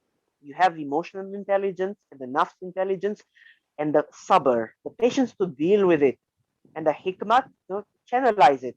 This is the real importance of patience that leads us to nafs al-mutmainah. This is very important. I'm not denying it. But when you hear the neo-Muslim, this is from not from science, but from our daily experience, all of us are witness to this, especially people who've lived in the Muslim majority countries, but also those who have Muslim communities in the West. You see that when you're sad and you go to a person and say, I'm sad, they will tell you, be patient. You're angry about something legitimate, some injustice happened to you. They say, be patient. Right. I'm not, we have to be patient, definitely. But when they say be patient, they're not saying from their heart. They're not saying this in a goodwill. Basically, what they mean, be patient. And this is very common when the neo-Muslim parents are teaching their children to be patient. They just tell their children, suppress your emotions, suppress your nafs, suppress yourself, just suppress, suppress, and suppress. This is Neo-Islam. Neo-Islam is about suppressing yourself, suppressing your nafs, which, as we said, is not good, is bad. They say suppress it. They teach their children. In Pakistan, where I was, they were saying suppress it. In Indonesia, I think many will say the same. In Turkey, in Arab countries, suppress your nafs. Suppress your nafs. Suppress it. Suppress it. Don't speak. Don't be sad. Don't be angry. No. If you're angry, you are angry. This is Daudia. You accept your anger. Just Daudia is teaching you, don't explode. Don't explode. Don't let your anger take over you. But you can be angry. But find a way how to express your anger, especially if it's a legitimate anger. So one of the most evilish techniques of Neo-Islam and the Neo-Muslims around us, patience means. Please continue. Translate. Oke, jadi telah terjadi distorsi ya, kesalahpahaman tentang makna kesabaran. Jadi ketika kebanyakan dari kita diajarkan sabar, itu sebenarnya diajarkan untuk menekan emosi, menekan amarah, dan itu bukan makna yang sebenarnya dari sabar ya. Sehingga ketika karena amarah diperlukan ketika kita melihat ketidakadilan, melihat penindasan dan sebagainya, itu diperlukan untuk bertindak dengan cara yang benar.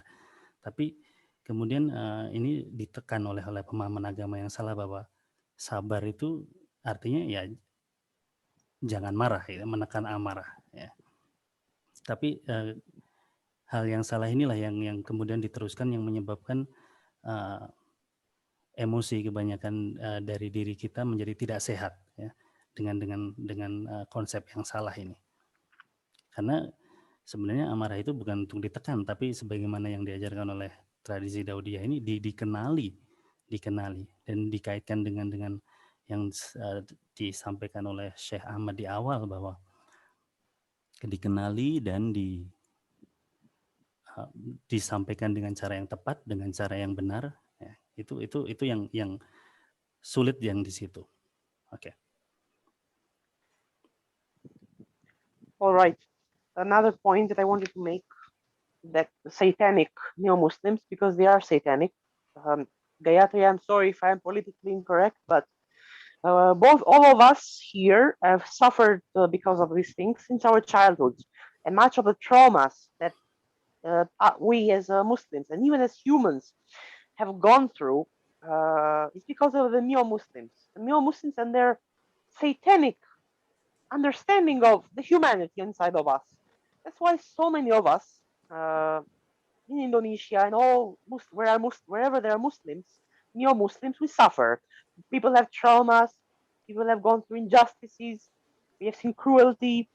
Why we see all of this? We have to ask ourselves why we see all of this. Why the collective nafs is not so good?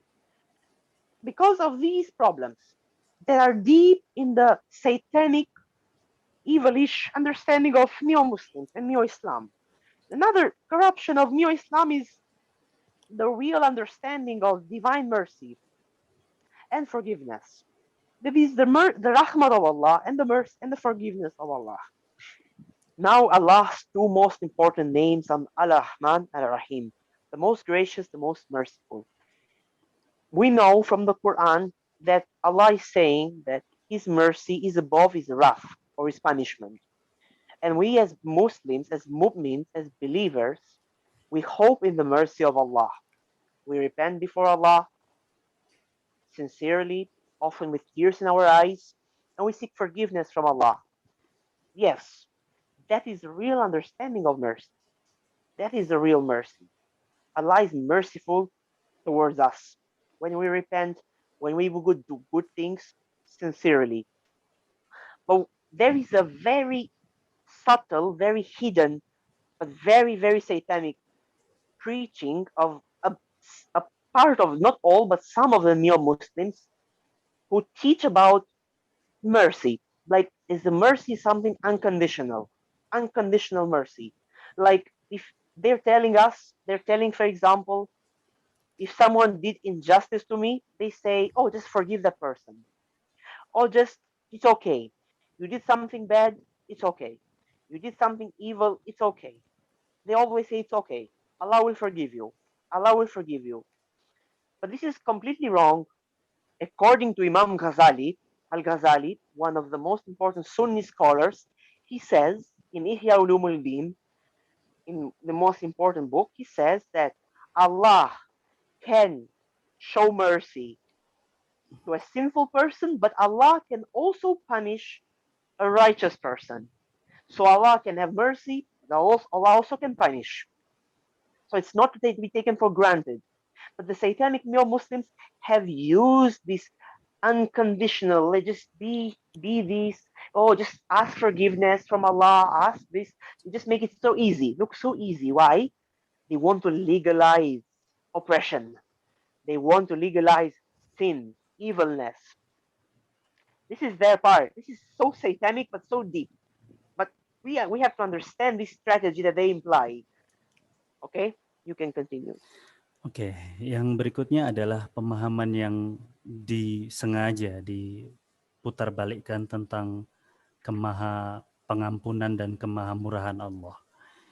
Jadi ini digunakan untuk mengajarkan bahwa Allah Maha Pengampun, sehingga ketika kita melihat kezaliman, ketika kita melihat kejahatan, melihat penindasan, kita secara salah diarahkan untuk, oh ya, diampuni saja. Ampuni saja, Tuhan kan Maha Pengampun. Padahal tidak seperti itu. Ini sengaja digunakan untuk bagi mereka yang ingin melanggengkan penjajahan dan penindasan. Ya, jadi kasih Allah, kemurahan Allah itu bukannya tanpa syarat, tapi dengan syarat, ya. Dengan syarat kita mengikuti apa yang Allah kehendaki itu. Jadi uh, bahwa Allah yang Maha Pengasih, Allah Maha Pengampun itu tidak membuat kita menjadi uh, tidak berbuat apa-apa ketika melihat penindasan, melihat kejahatan, melihat kezaliman, begitu. Yes. All right, there are many ways how neo-Muslims have corrupted the understanding of the scripture to fit their agenda. There are so many other things. But there is a main concept that our teacher, our Murshid, Professor Thomas McElwain, has always been teaching for decades of his life. He has been teaching that all neo-Muslim societies and all neo-Muslims have three things in common. They have a characteristic, what he calls the unholy trinity, or the satanic trinity of greed, lust, and cruelty. Now, this is from our teacher. He's been telling this is all life: greed, lust, and cruelty. If we keep these 3 points in mind, this is the three leading factors how Neo-Islam is perverting the Quran and the understanding of the nafs. This is why in the neo-Muslim societies we have so many bad things happening in the Muslim world: corruption, crime, poverty, injustices. All of this is because they have changed, they have corrupted the understanding of the nafs, of our humanity, on how to control the nafs, and therefore they have legalized oppression, they have legalized sin, they have legalized everything that is wicked and evil. That's why we have, in order not to fall for the false preaching and the false understanding that the neo-Muslims, the pseudo-Muslims try to give us, is by keeping in mind what Dawdiya and real Islam and the four scriptures and the beloved and I are teaching us. If we keep these things in mind, we will be safe from their satanic plots and their corruptive understanding of the nafs and the emotions. Please. Ya, jadi ayat-ayat tersebut, pengertian-pengertian yang dari konsep-konsep tersebut disalahgunakan untuk melanggengkan greed, lust, dan cruelty. Jadi keserakahan, nafsu, dan kejahatan ya. Jadi inilah yang coba untuk kita atasi ya, keserakahan, nafsu, dan kejahatan inilah yang berusaha kita atasi oleh yang diajarkan oleh tradisi Daudiyah ini, yang pemahaman yang salah sudah banyak disebarkan ke masyarakat gitu. Yes, I would like to remind you that it is getting late, Syekh Ahmad, here in Indonesia. Yep. Yes. Right, I'm going to be very short. Now, empathy, now the last part. Let's go to the last part. Okay. Empathy. Okay, right. Empathy Not the part, the number 4, the part 4. Okay. Which one? Okay. Now, okay. Let's go not to the conclusion, go to the beloved and I. Yes. No, to the part of Jesus. Yes, this one. Yes. Now, empathy is, there is a saying, the highest form of knowledge is empathy, for it requires us to suspend our egos and live in another world. Empathy is to understand another person's feelings, to be in his shoes. This is the very opposite of Neo-Islam.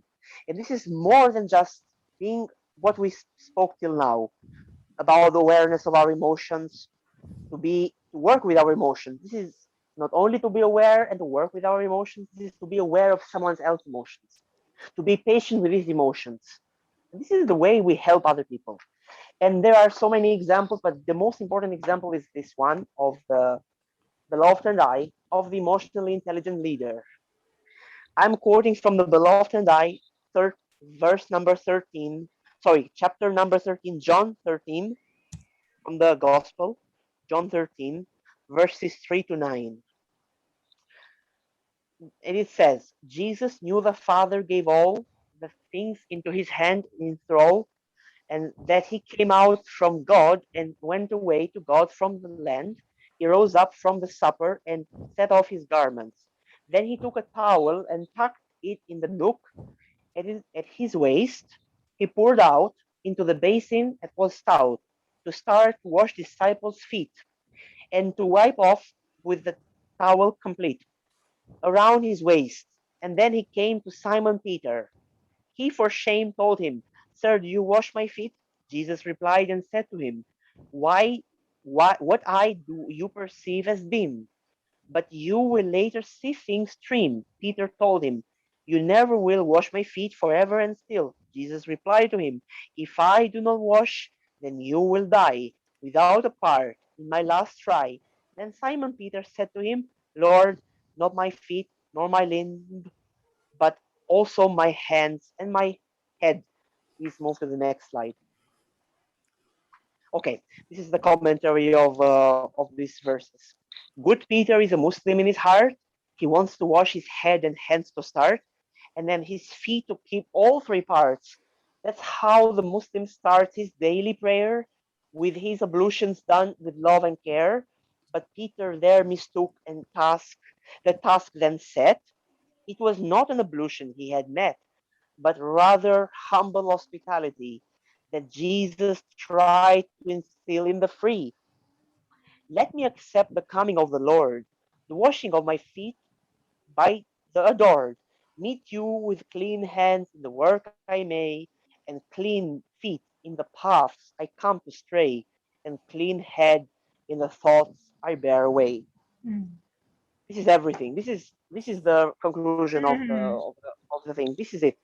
This is the not just nafs al-mutmaina, this is the nafs al-mutmaina in a collective level. Collective nafs al-mutmaina. This is how the leaders should be. All of us, Sheikh Ahmed, Sheikh Ziba, Gayatri, all of us, dervishes, all of us who have some responsibility. We have to be like this. We have to not only we deal with our nafs, but also with others. And in this way, we will counter satanic neo-Islam and the satanic secularism and all satanic established imperialistic religions.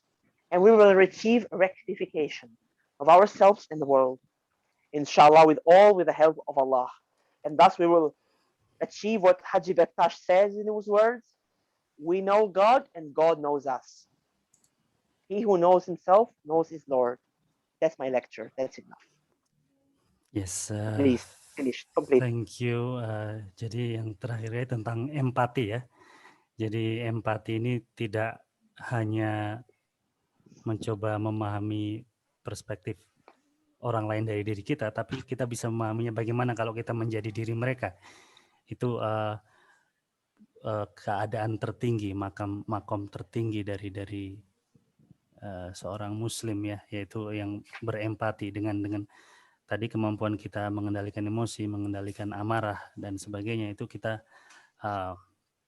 berusaha mencapai keadaan di mana kita memiliki empati. Yeah. So what is it? I think Yes, we start a Finish. bit late, so maybe we still have like 10 minutes, you know? yes, okay. Yeah. So I spoke too much as usual. You know, I speak too much. Don't This is worry. I have to rectify myself because you know I am being an example for everyone. Now I am self-aware that I talk too much and I have to change it. But forgive me, it was my very first lecture. But, My very first lecture. you know, it's a very beautiful verse that you quote from the gospel for our last lecture. It reminds me to the saying of Haji Bektash Wali. So Haji Bektash Wali says, take care of your hands and your hips or your stomach and then your mouth. Yeah. Also open your heart and open your hands and open your table. It's exactly from that gospel. Jadi kata-kata dari gospel Injil 13 tadi adalah kata-kata terkenal dari Haji Bektash Wali yang mengatakan agama itu cukup menjaga tangan, menjaga perut, maksudnya nafsu, kemudian menjaga ucapan, menjaga mulut. Dia bilang. Jadi menjaga mulut itu menjaga ucapan, menjaga makan, dan juga bukalah hatimu, bukalah tanganmu, maksudnya untuk tadi yang tangan itu di wudhu, sholat itu wudhu, terus bukalah mejamu. Maksudnya adalah menyediakan rumah kita, pikiran kita untuk orang berempati. Tadi yang bagian terakhir empati nggak seperti omongin karena waktu kita sangat singkat. Mungkin ada yang mau bertanya atau ada yang mau... Mbak Sundari. Oh ya, halo Mbak Sundari, apa kabar? Halo. Sehat, Mbak? Alhamdulillah. Sudah negatif? Oke. Alhamdulillah hari ini negatif hasilnya. Alhamdulillah. She has just infected recovered from COVID. Just recovered from COVID. Yeah, alhamdulillah. Alhamdulillah. Yeah. Thank you, Seika, Gayatri, and Mas Rahmat, and also Mas Arif for accommodating this lecture. And Assalamualaikum, Syekh Achmad. Waalaikumsalam rahmatullahi wabarakatuh. Yeah. Thank you for the lectures. It does really relate with my condition right now. Well, yeah. To understanding about what your lectures help me to comprehend more about the teaching of Islam. Yes, yeah, I know that most of us actually got education or basic knowledge from the pseudo Islam. Yeah. Well, it does relate to myself because I myself have a chronic anxiety, not only a year or 2 years, but for decades, and I'm still trying to manage that thing. My question is, I recently I like studying. I mean, not only Islam but also other teachings like Buddhism. Recently, I learned Buddhism, like listening preachers from Buddhist monk or from Zen master, and I found that the very basic wisdom from what you lecture also found in the Buddhism, and how they connect all the things from the perspective of Islam and also Buddhism and maybe from other teaching. And is it from actually if we see from the whole perspective, is it from the same source, but just only a different branch? Do you know what yeah. So the basic wisdom actually is from it's the main source. All right. And my second Please. question is about understanding about emotional response. You said that in order to be more, to help ourselves, we have to self-aware and all those things that you have mentioned before. But from the very basic knowledge of what we have learned before, we have been taught about it's the works of Satan. It's like when we have like anger, it is because of Satan. When we have fear, because of Satan. Is it from the teaching of pseudo Islam, or I don't know? So if that's so, what do you what's your perspective about Satan existing? Keberadaan setan tuh gimana gitu lah. In your perspective, how's the existing of the Satan? Thank you. I think that's 2 questions. Very, very intelligent questions. I congratulate you for asking me these beautiful questions. May Allah reward you. Jazakallahu khair. So the first question is, you have been teaching about Buddhism. You have found similar things to what I preached. Actually, this subject of feeling emotions and the nafs, a synthesis, a combination of both science and tradition, is something that is being explored even by the scientists. For example, the main reference for me in this lecture was Daniel Goleman. He's a best-selling author in emotional intelligence. He has done a research with his colleagues together with the Dalai Lama, the leader of the Tibetan Buddhists. And the Dalai Lama himself has been very open and very happy that finally science and religion are coming together. Basically, I also researched Buddhism many, many years ago. So I have an understanding of Buddhism. Basically, Buddhism is teaching about meditation. Meditation is very important in Islam as well. It's called tafakkur. Tafakkur in Arabic means to contemplate, to ponder. The tafakkur is very important. Actually, you made a very important point. We have to use meditation. Meditation and tafakkur, or meditation also the Buddhism, not just Buddhism, also other traditions, maybe Hinduism, maybe Jainism, Taoism, Christianity, Judaism, all the traditions have got certain way how to meditate. This meditation is what I call self-awareness, because this lecture was mostly science and Daudia, but I didn't go deeply through this, but this is the point. You reach self-awareness through meditation, through the tafakkur, through contemplation. You can imply also yoga from Hinduism, you can imply Buddhism. Absolutely. It's so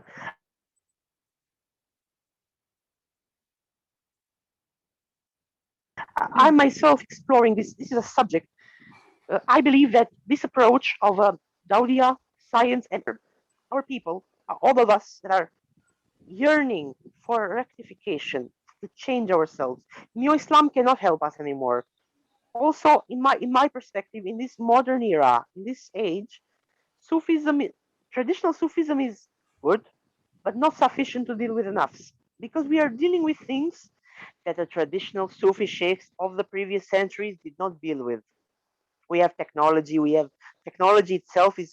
As a doctor, I can tell you, technology is now the biggest addiction. The Sufi sheikhs mostly do not give are not giving a real understanding of this. So how we are going to fix this? For example, addiction to technology. We're going to fix this by also using medical science. So we are using the wasila, or the asbab. In Arabic means the means and the tools that Allah has given us to help people, to help ourselves. So yes, what you're doing is perfectly right. And maybe in the future I can have some lectures with Gayatri. More. This lecture was just an introduction. We can have much more lectures, many more lectures. That I can also bring the Buddhist tradition and other traditions in in the emotional intelligence and nafs intelligence. So what you're doing is perfectly fine. Second part is about the Satan, shaitan. Mhm. The shaitan is not within us.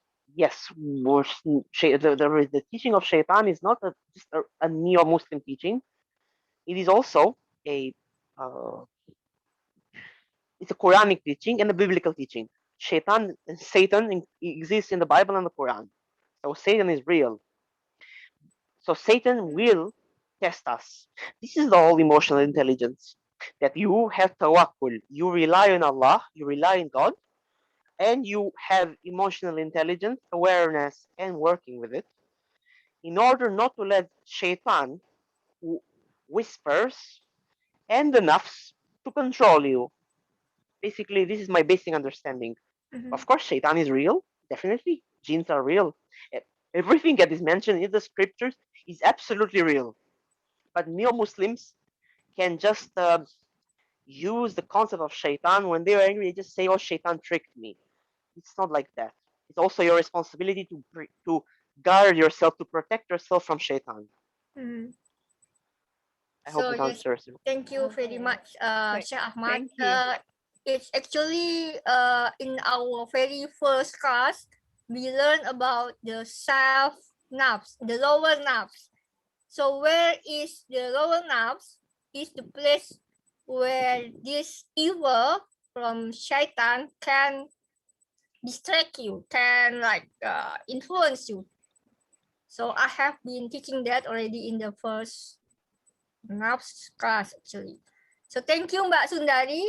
So we have another question. This is going to be the last question before we close the class today. But I will just say it in English and I will try to answer for Syekh Achmad because this is like from him for me. So the question is,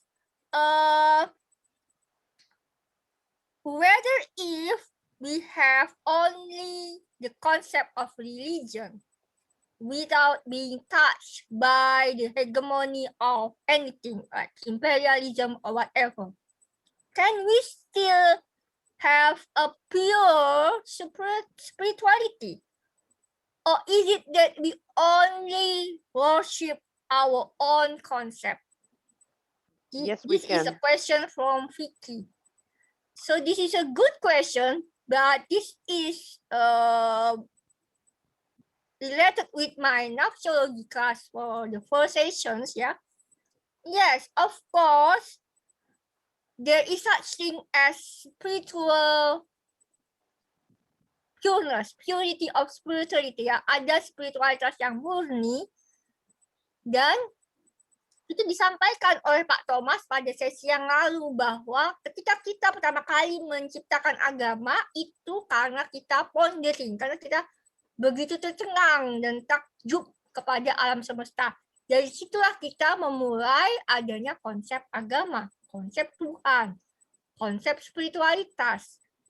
Hal kedua adalah karena kita mengalami kematian, kita lihat ada orang yang mati, saudara, kekasih kita mati, kita menderita kesakitan. Pokoknya hal-hal seperti yang dialami oleh Buddha, ya, itu penderitaan yang dialami Buddha itu.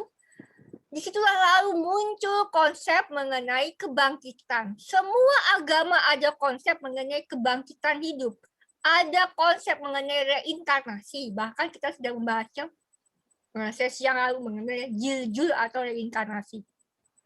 Nah, tentu saja ini ada di dalam pikiran manusia, tetapi tidak murni saja dari sini. Karena kita kan tidak berdiri sendiri. Ingat yang kemarin, pelajaran kemarin, bahwa kita itu adalah bagian dari alam. Kita menyadari bahwa kita ini bukan satu-satunya makhluk, dan semua ini ya yang melingkupi kita. Jadi ada di pikiran kita, tetapi pikiran ini sendiri apa? Pikiran ini juga ada di semesta. Mungkin seperti itu. Jadi kita bisa saja menyembah apa yang ada di pikiran kita, tetapi apa yang ada di pikiran kita itu pikirkanlah, coba renungkan bahwa itu bukan murni juga dari kita saja. Itu sesuatu yang istilahnya adalah bagian dari tatanan semesta ini. Mungkin seperti itu jawaban saya untuk sementara dari Mas Siki. Okay. What do you think about the time? Ya. So, terima kasih semuanya atas kehadiran pada malam ini. Ini adalah kelas terakhir kita, sampai kita mungkin akan bertemu lagi pada Agustus untuk sesi berikutnya yang mungkin lebih membahas, lebih kepada praktikal mungkin ya, mengenai meditasi, mengenai bagaimana kita menyalurkan tadi ya, channelizing-nya tadi itu. Dan buat teman-teman yang sudah mendaftar dan sudah membayar penuh selama ini, mohon kirim email, bukan di chat ini ya, mohon. Soalnya saya agak punya masalah dengan nyimpen itu. Mohon kirim ke email, emailnya ini saya tulis ya di sini ya. Mohon kirim ke email nama apa? Boleh saya hello atau apa, untuk mendapatkan sertifikat. Saya akan menyediakan sertifikat dan juga saya akan menyediakan ijazah tradisional untuk muhib. Di sini masih muhib ya. Jadi saya memberikan serangkaian tawassul. Kalau dalam sufi tradisional itu namanya amalan gitu ya. Jadi saya wajib memberikan ini kepada teman-teman yang selama ini sudah ikut kelas nafsiologi. Mohon banget ya kirim ke sini ya, di generasihijrah@gmail.com, supaya saya bisa mengirimkan sertifikat dan ijazah tradisional yang berupa tawasul atau amalan yang bisa dipraktekkan sebagai dasar. Jadi kan kita sudah belajar yang bagian dasar, jadi Yahudiya. Dan mungkin pada tanggal 20 kami akan mencoba siapa tahu kita bisa mengadakan sholat Idul Adha bareng. Online tentu saja. Kita akan usahakan, mungkin Syekh Achmad will be okay if we can meet again on July 20th. Maybe, I don't know. So July the 20th. Yeah. Idul Adha, So thank you very much again, and I'm sorry for the late and for you have to stay awake later. But I wish all to get healthy and take care of yourself. You are already infected. Please take care of yourself. Foto. Yes, and the last thing is we shall take pictures. Now please take pictures. Mbak Verita. Oh, kok gitu? Gimana? Ya, Mbak Verita Ya, silakan. ayo. Enggak, Mbak Verita. Bisa nggak, Mbak Verita? Bisa. Itu dong, turn on the camera. Turn on. Ya, Mbak Wahyuni. Print screen ya. Oke, wait. 1, 2, ayo buka dulu videonya yang belum. Nah, open video teman-teman. Sudah 1, 1, 2, 3. Sekali lagi 1, 2, 3. Ya. Oke. Thank you, Syekh Achmad. Thank you as well. everyone. Ya. Thank you. Andi sama Verita 5 menit sebentar kita ngobrol. Iya. Gayatri. If I may ask. Yes. I want to. Recordingnya ditutup dulu, saya. Iya.